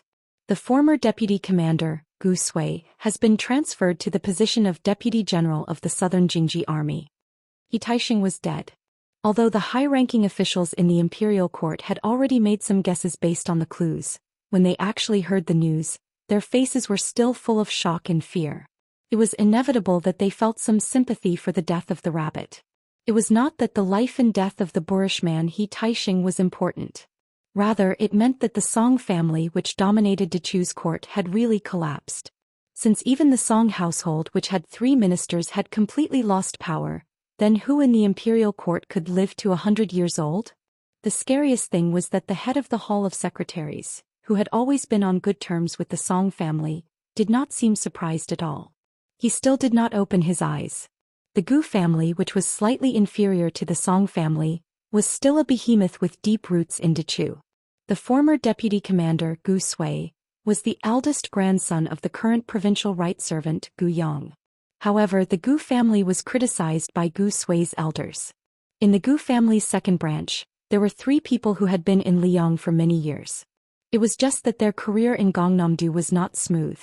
Furthermore, when West Chu was reinstated this time, none of the 3 Gu family members, whose official positions were only the size of a sesame seed, were willing to return to their roots. They even quickly wrote a letter of severance to the family. Under Gu Yang's personal supervision, the 3 people's names were removed from the family tree. At that time, many officials treated the Gu family's dirty laundry as a joke. When the Liang army came to encircle them from 4 fronts, everyone suddenly realized. Hearing that the eldest grandson of the eldest son was only going to be a deputy general of the Southern Jingji army, Gu Yang lowered his head and his expression could not be seen clearly. However, the young emperor's next words were no less shocking than thunder in his ears. The provincial right servant, Song Wenfeng, was ordered to die. Gu Yang, who had just been relieved of a heavy burden, was shocked. What if the word left was changed to right? While he was shocked, he could not help but ask himself, If he was really ordered to die, what would Gu Yong do? What would the entire family do? After looking at each other, a third-rank civil official who was well known in the imperial court immediately walked out of the ranks. He held a jade tablet in his hands and lowered his head, saying in a low voice, "I would like to ask your majesty, why did your majesty order Sir Song to die? I would also like to ask, why was Sir Song sentenced to death?" After two seemingly rude questions, this official, who was related to the Song household by marriage for several generations, simply raised his head and stared at his majesty's face. He continued to ask, "I have one last question. The previous emperor had once bestowed the Song family with the red ink iron certificate, publicly promising that the Song family could share the world with the Jiang family of Dechu for generations to come. After this official publicly defied the emperor's edict, almost all the officials in the imperial court began to nod their heads vigorously. Their indignation was evident in their words and expressions. He took a step forward, not caring that he had just said one last question, and that there would soon be a fourth question. He said righteously, "I would like to ask your majesty, could it be that your majesty was not born of the Jiang family of Dechu? Otherwise, how could you dare to go against the previous emperor? If I remember correctly, with that red ink iron certificate, the descendants of the Song family could avoid death 4 times. At this time, no one was paying attention to whether the Secretary of State Sun Shiji had his eyes open or closed. Chapter 1733. The old man sitting on the chair gripped the edge of the chair with his withered hands, breathing with difficulty. Dechu's emperor Xianxia did not panic at all. With a half-smile he said, "The red ink iron certificate bestowed by the previous emperor? Of course I remember, but you probably don't. Taizu once said that anyone who committed a great crime of rebellion would be executed." The official was stunned for a moment and then laughed out loud. He looked around as if he had gone mad. How laughable, how laughable. In the long history of the Chu dynasty, there has never been an official who was given a certificate and executed. I didn't think that I would be so lucky to meet His Majesty, the Emperor who has opened up a new era. The Hanlin scholar, who was known for his elegance, suddenly raised the jade tablet high up and smashed it viciously on the floor of the hall. It instantly shattered. His voice was like the mournful cry of a dragon and phoenix. The Hanlin scholar, who had frightened everyone, said clearly, "I don't want to be an official like this." Then, just as he turned to leave the hall, the old Grand Tutor Sun Shiji, who was already at the end of his life, slapped the edge of the chair and shouted angrily, "What a scandal! Li Zhangji, even if you want to hang up your seal and resign, you should wait until the court session ends before you can leave the hall. Otherwise, you should go straight to the imperial prison yourself. There's no need for the Ministry of Justice to interrogate you." The Hanlin scholar froze on the spot and snorted heavily. Although he was not afraid, in the end he did not walk out of the hall. Instead, he swaggered back to the ranks of the officials. With Li Zhangji taking the lead, the civil and military officials, who had always believed in hiding knives in their sleeves but had to maintain harmony on the surface, felt their backs straighten a little. The young female emperor's inexplicable madness began to seem a bit like a self-amusing joke. Yes, the court was full of civil and military officials. Behind them were so many powerful families that would rise again with the spring breeze regardless of the rise and fall of the dynasties. As long as we are of the same breath and branch, do we really fear a young woman without the support of Cao Chongqing? Furthermore, looking at the situation, the old Grand Tutor was only tolerating her crazy actions and did not support them. Jiang Si shot a glance at the Hanlin Academy scholar who looked like a victorious general on the battlefield. He sneered and said, "Li Zhangji, I heard that you claim to be an ancient and modern scholar. You don't even need to look at them. You can only judge the good and bad based on your nose?" Just as Li Changji flew into a rage out of humiliation and was about to refute, Qing Wenyu, a famous scholar of the same generation in the literary world who had been the most critical of Li Changji, walked out of the ranks unexpectedly. He didn't even hold up the jade tablet. Instead, he held it in one hand and said with a smile, "Although the scholars of the Dechu have no objections to Master Li's poetry and prose, your majesty must know that even this old man of the Song family in Liang, the son of this old man Song, once commented that writing is like a fierce general on the battlefield commanding troops, in a fierce battle without rest. It is also like a ruthless official handling a case, scrupulous to the end, strict but not lenient. Although it is a little biased and fair, it can be said to be extremely powerful." Your Majesty, let's not talk about Master Li's ability as an official, but this essay. Although Qing Wenyu didn't say the last half of his sentence, the meaning behind his words was very clear. Li Changji's scholarly essay was definitely not something that Xianxia could comment on. What was even more thought-provoking was not the common cynicism and ridicule that scholars were used to. Of course, for a court official to directly face the monarch and ridicule him, there was no lack of unyielding people in history, but there certainly weren't many. Qing Wenyu's magnificent feat was still very praiseworthy. Perhaps in the future, it would go down in history and be written about by later generations of historians. Other than that, what was really worth chewing on was Qing Wenyu's righteous words on behalf of his sworn enemy in the literary world. This meant that not to mention the other officials, even Li Changji, who was at the very least attached to the towering tree of the Song family at that time, was no longer fighting alone. The two aristocratic families behind Qing Wenyu had been forcefully pulled onto the Song family's ship that should have already sunk into the Guangling River. This wasn't adding flowers to brocade, but rather firmly helping to light the lamp in the dark room. Following Qing Wenyu's departure from the ranks, a knowing smile rose to the corners of the lips of many officials who had been frightened because of their dirty dealings. Very quickly, an official from the back row also stepped out. However, he didn't have Li Changji's heroic spirit that reached the clouds, nor did he have Qing Wenyu's noble character and unquestionable integrity. He only trembled with fear as he spoke to the emperor. After all, the Song family had been Dechu's cornerstone for 300 years. The war between the two countries was raging like a raging fire. Blaming the Song family at this time would chill the hearts of the soldiers on the front lines. Jiangxi was indifferent. Sun Shiji turned his head to look at the young emperor with regret and pleading. He regretted that she shouldn't have suddenly used such a strong medicine on Dechu, a critically ill patient. He prayed that she wouldn't let her emotions affect her decisions. As the emperor of a country, he could hide a needle in silk floss. He could be gentle in his methods. He could be flexible in his methods. If he wanted to condemn someone, he could always find a pretext. He could deliberately cultivate factions in the court to maintain balance. He could even privately feel that the saying "water can carry a boat, but it can also capsize a boat" did not make sense. However, he couldn't allow himself to become a true lonely person. He couldn't allow himself to become the public enemy of all the civil and military officials in the court. After all, when the flood reached the heavens, the people who were in the same boat as him were precisely those officials in the court. If the person who sat on the dragon throne ended up in a situation where everyone in the boat was the enemy of the country, then there would really be a change of dynasty. Sun Shiji's lips trembled. The old man no longer had the strength to speak loudly. He could only repeat in a low voice that sounded like he was mumbling to himself, "Your Majesty, please reconsider. Your Majesty, please reconsider." Jiangxi said expressionlessly, "Oh? Did this old man of the Song family who lost his integrity in his later years say that? Zhen has never heard of it. Zhen has only heard from Cao Chongqing that you, Li Changji, only have the air of a paper craftsman, the air of a scholar of the same weight, and the air of a refined scholar."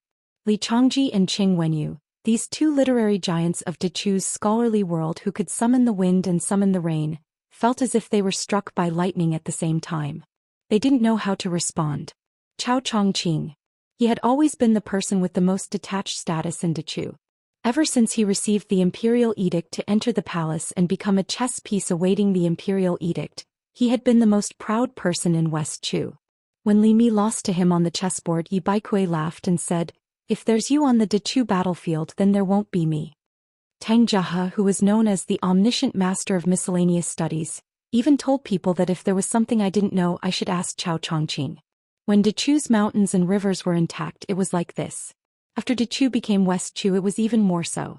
Suddenly, Song Jingde, the deputy general of the Imperial Guard in Dechu, who was born in a rich and powerful family, seemed to be talking to himself. He said in a low voice, "In this time of crisis, dare I ask where is Cao Chongqing?" When Sun Shiji, who was not paying attention to, heard this sentence, he slumped against the back of the chair. The old man closed his eyes, his breathing was weak.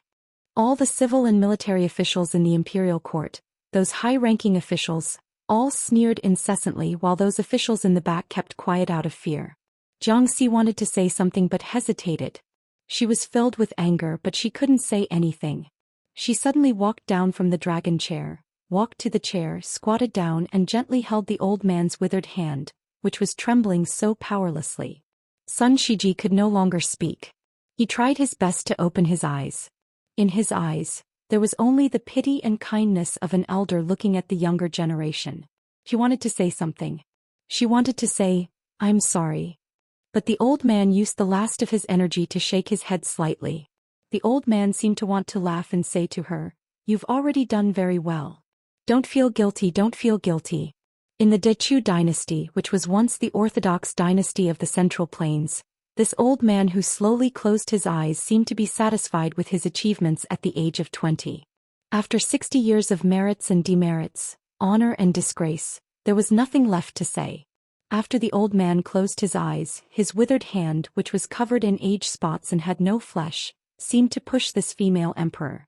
It was as if he wanted to push her out of this smoke-filled imperial court, push her very far away, push her out of the northwestern frontier. When all the civil and military officials in the imperial court saw this scene, they all had complicated thoughts. There was a soft cough that sounded above everyone's heads. Other than Emperor Xianxia, who suddenly stood up and raised her head, no one else noticed. She saw a young man who had been sleeping on a beam sit up and smile at her. Originally, even if everyone on the boat was an enemy nation, she didn't feel wronged. She also didn't fear that they would reveal their true intentions. But for some reason after seeing him, she felt that she had suffered a great grievance. She knew that she was unreasonable. In fact, she had always been much more unreasonable than him. But she just wanted to let him know that she felt wronged in front of him. She liked him, so she didn't want to reason with him. He liked her, so he had to reason with her. There was no reason to reason with this kind of reason. She shed tears, but her face also flushed red. She was somewhat embarrassed. Lowering her head wasn't enough. She even turned her head away, not daring to look at him. In the next moment, everyone was dumbstruck. It wasn't because of the emperor's strange actions. Instead, it was because a young man with a war blade at his waist floated down from above to land next to the emperor of Dechu. He gently placed one hand on her head and the other hand on the hilt of his blade. Facing all of them, facing the civil and military officials of Dechu inside and outside the Great Hall, he smiled and said, "Chao Chongqing is not here, but I, Su Fengyan, am." Chapter 1734. In the main hall, the sound of a pin dropping could be heard. After Sun Shiji closed his eyes and passed away, Tang Shi became the most senior official in Dechu's court. This old man had always chosen to stand by and watch during the previous farce. The Huaiyin Tang family was not one of the 10 great clans of the spring and autumn period. They rose during the founding of Dechu, flourished during the golden age of Dechu, and declined during the last years of Dechu. It could be said that the Huaiyin Tang family was the one that truly shared weal and woe with the Jiang family of Dechu. After the fall of Dechu, no one from the Tang family entered the Liyang officialdom.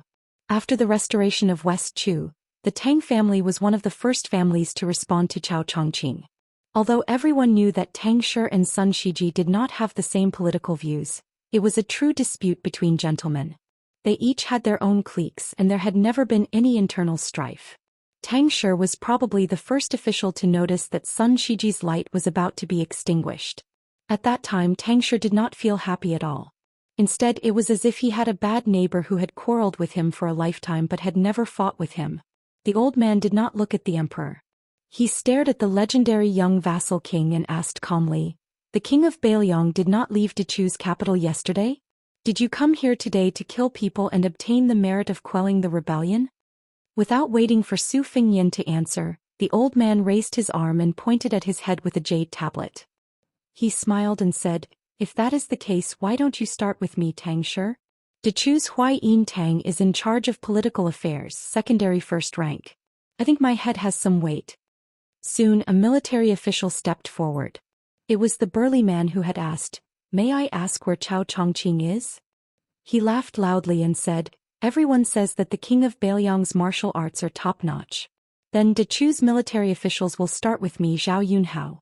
I hope that the king of Bailiang will not despise me, Dechu's Shannon general, for not having a prominent official position. Dechu could be destroyed or it could be destroyed by the Liyang army. The only thing they couldn't do was to fall into the hands of the Su family again." Su Fengyan's hand pressed down on Jiang Ni's head slightly increased in strength, indicating that she should not speak. He looked at the civil and military figures, one in front and one behind, and then raised his gaze to look even further into the distance. With a smile he said, "Okay, Teacher Tang Zhao Yunhao, this king will remember the two of you. Wait a moment. Two is too little. If this king wanted to kill them, he would kill them both. Then who would be willing to give up their heads as a gift?" General Zhao was right. Chao Chongqing wasn't in the capital, so they couldn't think of anyone who could stop this king from killing people. The Minister of Appointments, Gu Yang, Hanlin Academy scholar Li Chongji, Qing Wenyu, Assistant Minister of Rights Su Yang, why aren't you all standing out? Or are you saying that you found a way out and can't bear to die? If this king didn't remember wrongly, your families all had people who died for the country after the Battle of the Western Wall. Among the four, only the elderly Gu Yang walked out silently to Teacher Tang's side. The other three didn't move, especially Qing Wenyu and Li Chongji, the two great literary figures of the time. They were so scared that their faces were pale. Following old Minister Gu's resolute decision to die, the civil and military officials gradually moved from the left and right to the middle. There were people who were in their 30s, in their 40s, in their ears, and in their 70s. In the main hall, there were more than 50 high-ranking officials and dignitaries who were loved by the people. They were the pillars of Dechu's country. In the end, half of them chose to be loyal officials who would die without a doubt. The other half were naturally fence-sitters other than the strong wind and the strong grass. The heroic stupidity, the intelligent humility. At this moment there was a clear distinction. Jiang and I turned her head away and didn't let him put his hand on her head. Su Fengyan didn't argue with her and didn't seem to have any intention of killing people in the main hall. He smiled and said, "My Bailiang cavalry is going south to Guangling Road. Whether or not we're going to quell the rebellion depends on everyone's attitude. Your emperor is personally leading the troops at the front lines. The one standing beside this king right now is just a silly daughter who ran away from home. As long as you're willing to take a step back, this king will pretend that nothing happened. On the Western Wall battlefield, the West Chu emperor can continue to boost the morale of the army. You bunch of civil and military officials can continue to point out the country or find your own way out. How about it? If there's anyone who doesn't want to take a step back, this king will really go on a killing spree today and throw all your heads to Wu Zhongshuan or Su Gong. As for whether you believe me or not, that's up to you. I'll give you the time it takes to burn a stick of incense to weigh the pros and cons. No, only the time it takes to burn a stick of incense." When he said the time it takes to burn a stick of incense, Su Fengyan casually glanced at the long imperial road outside the main hall. For some reason he changed it to the time it takes to burn a stick of incense. Su Fengyan's thumb slowly pushed the knife out of its sheath an inch or so. The small bit of light was particularly dazzling.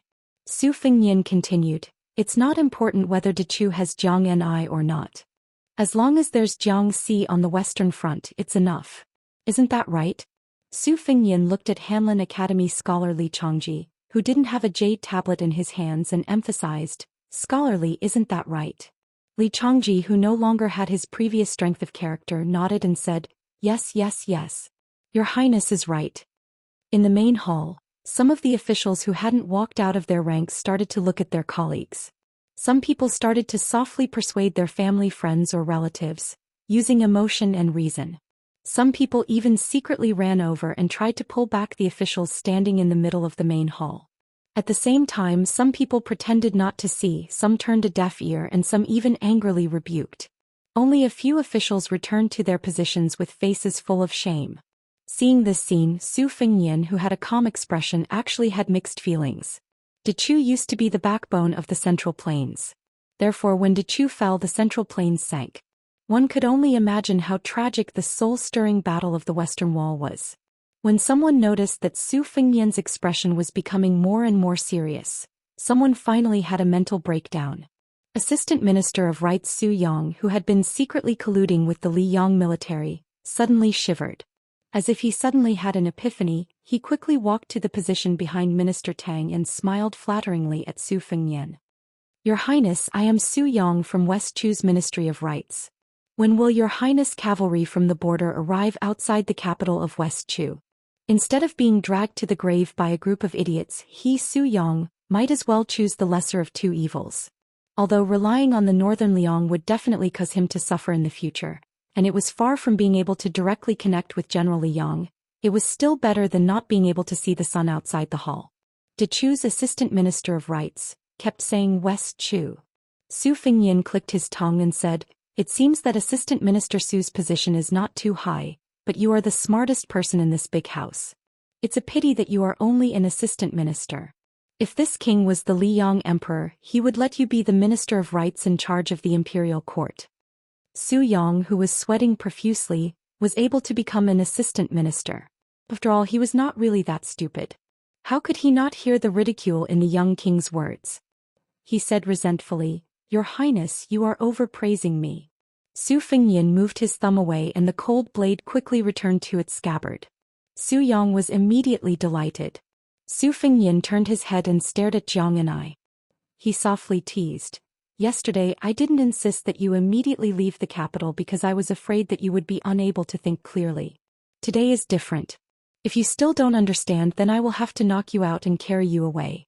She blinked and her eyelashes trembled slightly. Su Fingyin did not turn his head. He reached out and casually pointed at the civil and military officials. "There are people like Master Tang Guyang and Zhao Yunhao. It means that your trip to West Chu was not in vain. But there are also people like Su Yang, Li Changji and Qing Wenyu. It means that you have no reason to stay in West Chu and wait for death. You're a stupid girl. Don't think that you are an emperor after being an empress for a few days. De Chu's people in West Chu are like what I told you yesterday. They have a choice. Most people are not destined to die. Now they are in a situation where those who wish to die can die and those who wish to live can live. Now tell me, when will you leave with me?" She subconsciously wanted to turn around. Something happened she would hide first. Chapter 1735. As a result, he stretched out his hands and pressed on her shoulders. He laughed angrily, still hiding. Su Fingyin stared at her. He suddenly lowered his voice and whispered, "I'm not trying to scare you this time. If you don't leave now, I'll be in trouble and it won't be small." Her expression changed dramatically. She said, "Wait for me." Then she ran to the side door of the main hall. However, she suddenly turned her head and smiled brightly at him. Two small dimples. Almost at the same time, Su Fingyin waved his sleeves. All the officials in the main hall felt a strong wind blowing in their faces. They retreated one after another and covered their faces with their sleeves. As a result, they were unable to witness the devastatingly beautiful scenery. Su Fingyin said to the figure who was running away with the dragon robe in his hands, "If it's just a pawn crossing the river, it doesn't matter if you take it or not. I can take it with me." She didn't even turn her head. She simply said two words, "Copper coins." Su Fingyin didn't know whether to laugh or cry. He reminded her, "I'll wait for you at the Imperial City Gate. Other than the copper coins, don't forget to tame the great Liang dragon sparrow. It might be useful." After saying this, Su Fingyin swept out of the main hall and stopped directly outside the Imperial City Gate. The eunuch of the ceremony directorate was stunned for a moment. He hurriedly followed, trying to catch up with His Majesty. If he was unlucky, if there was really a life-and-death battle, then he would have to fight to the death with that opponent before she could reach him. The degree of danger might not be less than the time when he faced the human cat Han Xianxia. The person who stopped him on the Imperial Road was Tantai Pingjing, who was talking happily at the city gate last night. After Hong Shixiang and Xie Guanyin gave up or lost their qualifications, she became the most qualified person in the world to enforce justice on behalf of the heavens. Last night, the only remaining Qi cultivator grandmaster in the world, the so-called supper she spoke of so casually, was the fate of West Chu. Originally, the remaining providence in West Chu's capital city could still keep out a martial Dao grandmaster who had ascended to the Earth Immortal realm. However, it could only stop one person. The reason why Su Fingyin was able to kill his way into the imperial palace from the southern gate of the capital was because of the West Chu Emperor Jiang and I. Her existence was extremely important. To be precise, it was Jiang Ni's indecision that allowed Su Fingyin to be able to leisurely stroll in the courtyard. However, if it was someone who harbored enmity towards West Chu and Jiang and I, even if it was Tuoba Bodhisattva or Dong Tai, then it wouldn't be difficult for them to enter the imperial city. Like Su Fingyin, they could also kill the two city guards. However, if they were to face Jiang Ni's 100,000 swords, then Jiang Ni's chances of victory would most likely be higher. If one did not enter the celestial phenomenon realm, one would not know the mysteries behind this kind of indescribable advantage. Su Fingyin originally thought that no matter how bad his luck was, Tantai Pingjing would not fall out with him now. However, Su Fengyan raised his head to look at the sky and then looked at the human world in the distance. His eyes were in a trance. In an instant heaven and earth turned upside down. It was not a banished immortal, but a real countless celestial beings in the human world. Su Fengyan closed his eyes and exhaled softly. With one step it was the difference between yin and yang, the difference between heaven and earth. Su Fengyan's figure seemed to walk into a water curtain and disappeared into thin air. In the Taiji Palace the atmosphere was solemn. When the young vassal king left, all the civil and military officials were stunned for a moment. First, the head eunuch who had been instructed by the emperor to carefully move Sun Shiji's body out. In the end, only the head eunuch of Pingzhang silently followed, as if he was carrying a coffin. The other officials stayed in the palace and did not move. Li Changji and Qing Wenyu both cursed Bailiang in a low voice. The assistant minister of rites, Su Yang, who had unknowingly become the center of attention, was calm. Even when General Zhao Yunhao angrily reprimanded him for not having the dignity of a great Chu official, Su Yang only sneered. The Secretariat and Minxiao provinces were like dragons without a head. Chao Chongqing, who was in charge of the 6 ministries, was also missing. This made the Minister of Personnel, Gu Ling, the most important official in the palace.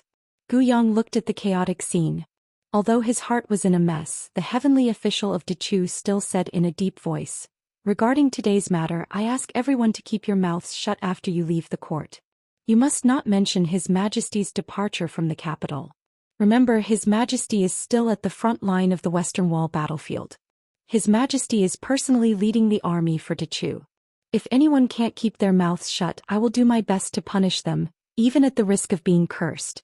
Don't say that I didn't warn you." General Zhenan Zhao Yunhao, who belonged to a different camp from Gu Yang's faction, said gloomily, "This time I am willing to be Lord Gu's lackey." The Minister of Revenue was a good man in his 70s. He was once known as the master of making mistakes in Dechu's previous dynasty. This time he also made an unprecedented firm statement. "Everyone, listen to me. In times of crisis we should help each other in the same boat. Don't do something that will harm others and harm yourself. Dechu is beyond cure. We should be careful with our words and actions." Gu Yang suddenly stared at Su Yang. "What do you think, Assistant Minister Su?" Su Yang smiled and said, "If someone else had said this, Su Yang would have let it go. But since it's Minister Gu, it's different."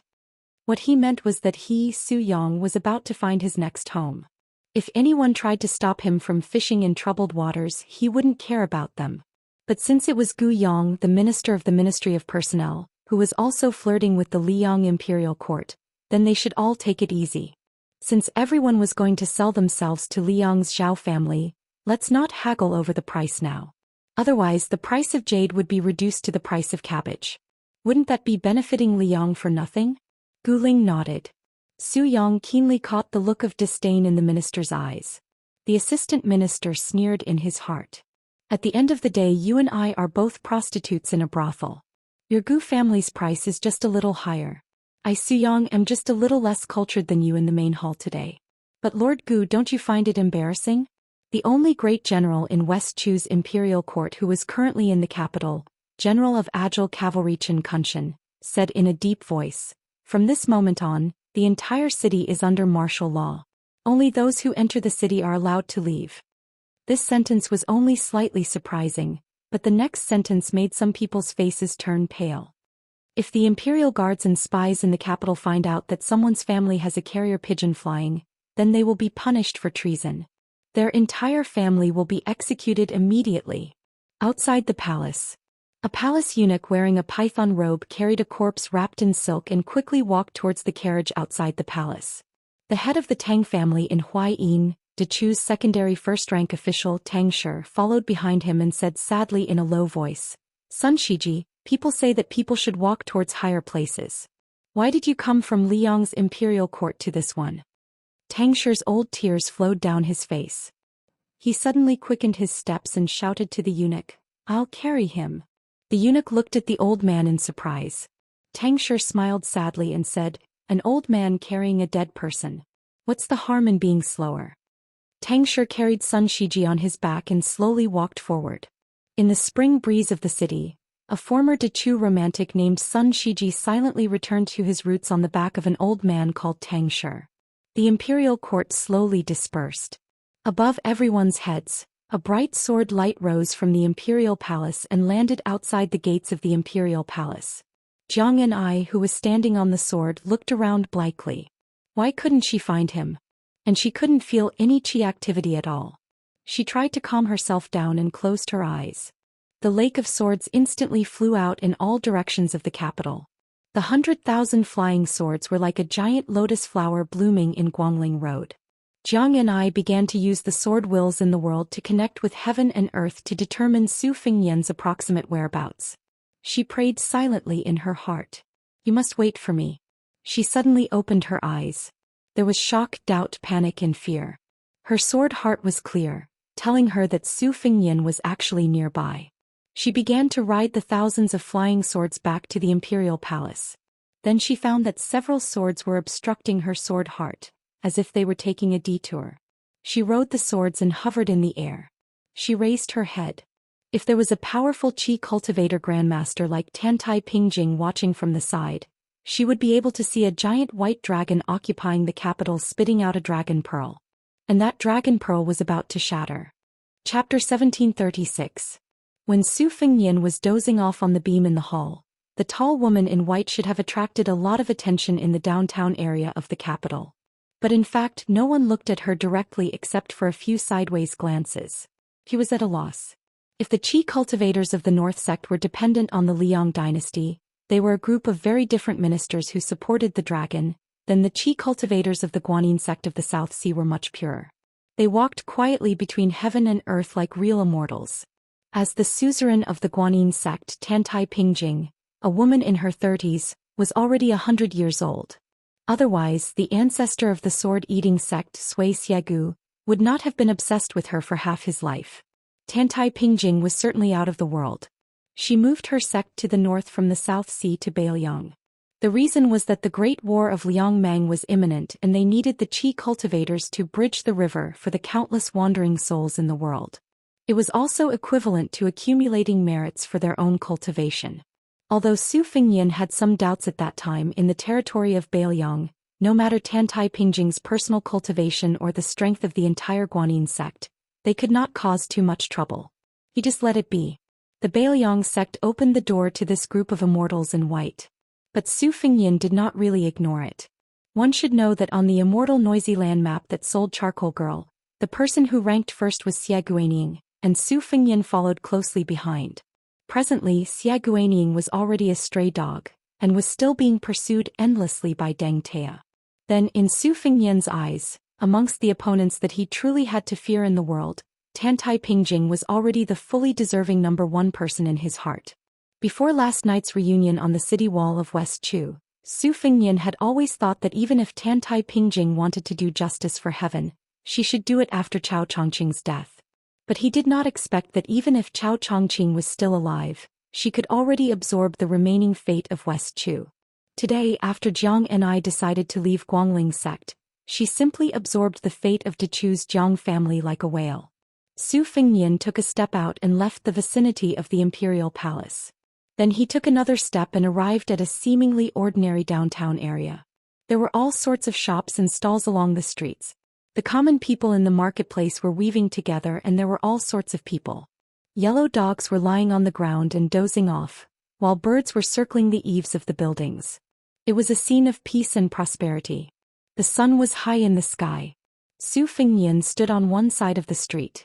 The woman in white stood on the other side. Even with Su Fengyan's terrifying eyesight, he could not see her face clearly. It was blurry. He could only see her standing alone in the downtown area. Su Fengyan hesitated for a moment. Finally he took a step forward. In an instant there was silence. But in an instant there was noise again. Two old men in plain clothes brushed past Su Fengyan on the left and right. They seemed to be whispering, "Tai Bai's talent is too high. He showed off his talent too much. He lost his peaceful heart. What a pity. Old Du, you entered Shu after the fall of your country. You no longer have the talent, only the air of an old fool. Don't belittle me." Su Fengyan was shocked. He did not turn to look at the two old men. Out of the corner of his eye he saw several vendors on the left. Some were selling jades, some were selling paintings, and some were selling hairpins. Someone held up a jade stone that looked like a seal. I have 3 seals. They are respectively engraved in Xiaozhuan, Heaven's Mandate Jiang, covering the heaven and earth, praising the gods and upholding 10,000 directions. Who wants it? I'm only selling it for 523 coins today. Soon a peer laughed and scolded loudly. Who are you trying to fool? It's already worthless 20 years ago. It's already expensive for 3 coins. Someone spread out his hands in front of his chest. Between his hands, it was faintly discernible. It was as if a picture scroll was spread out. It was as if there were mountains standing tall and rivers flowing. This Defeng's landscape painting only costs 2 coins. Another brush holder waved his hand and looked at Su Fingyan with a smile. He said lazily, as long as it costs 1 coin, I Wu Gusu will give you 500 characters. In Su Fingyan's line of sight, the simple and old-fashioned brush in the hands of the brush holder was surrounded by 2 iron trees. Soon another brush holder smiled and said, 1 coin for 500 characters is a fair price. However, does this guest want to take a look at the brush in the hands of I Han Song's Han? 1 coin for 5 is enough to write 20 years of brilliant literary talent.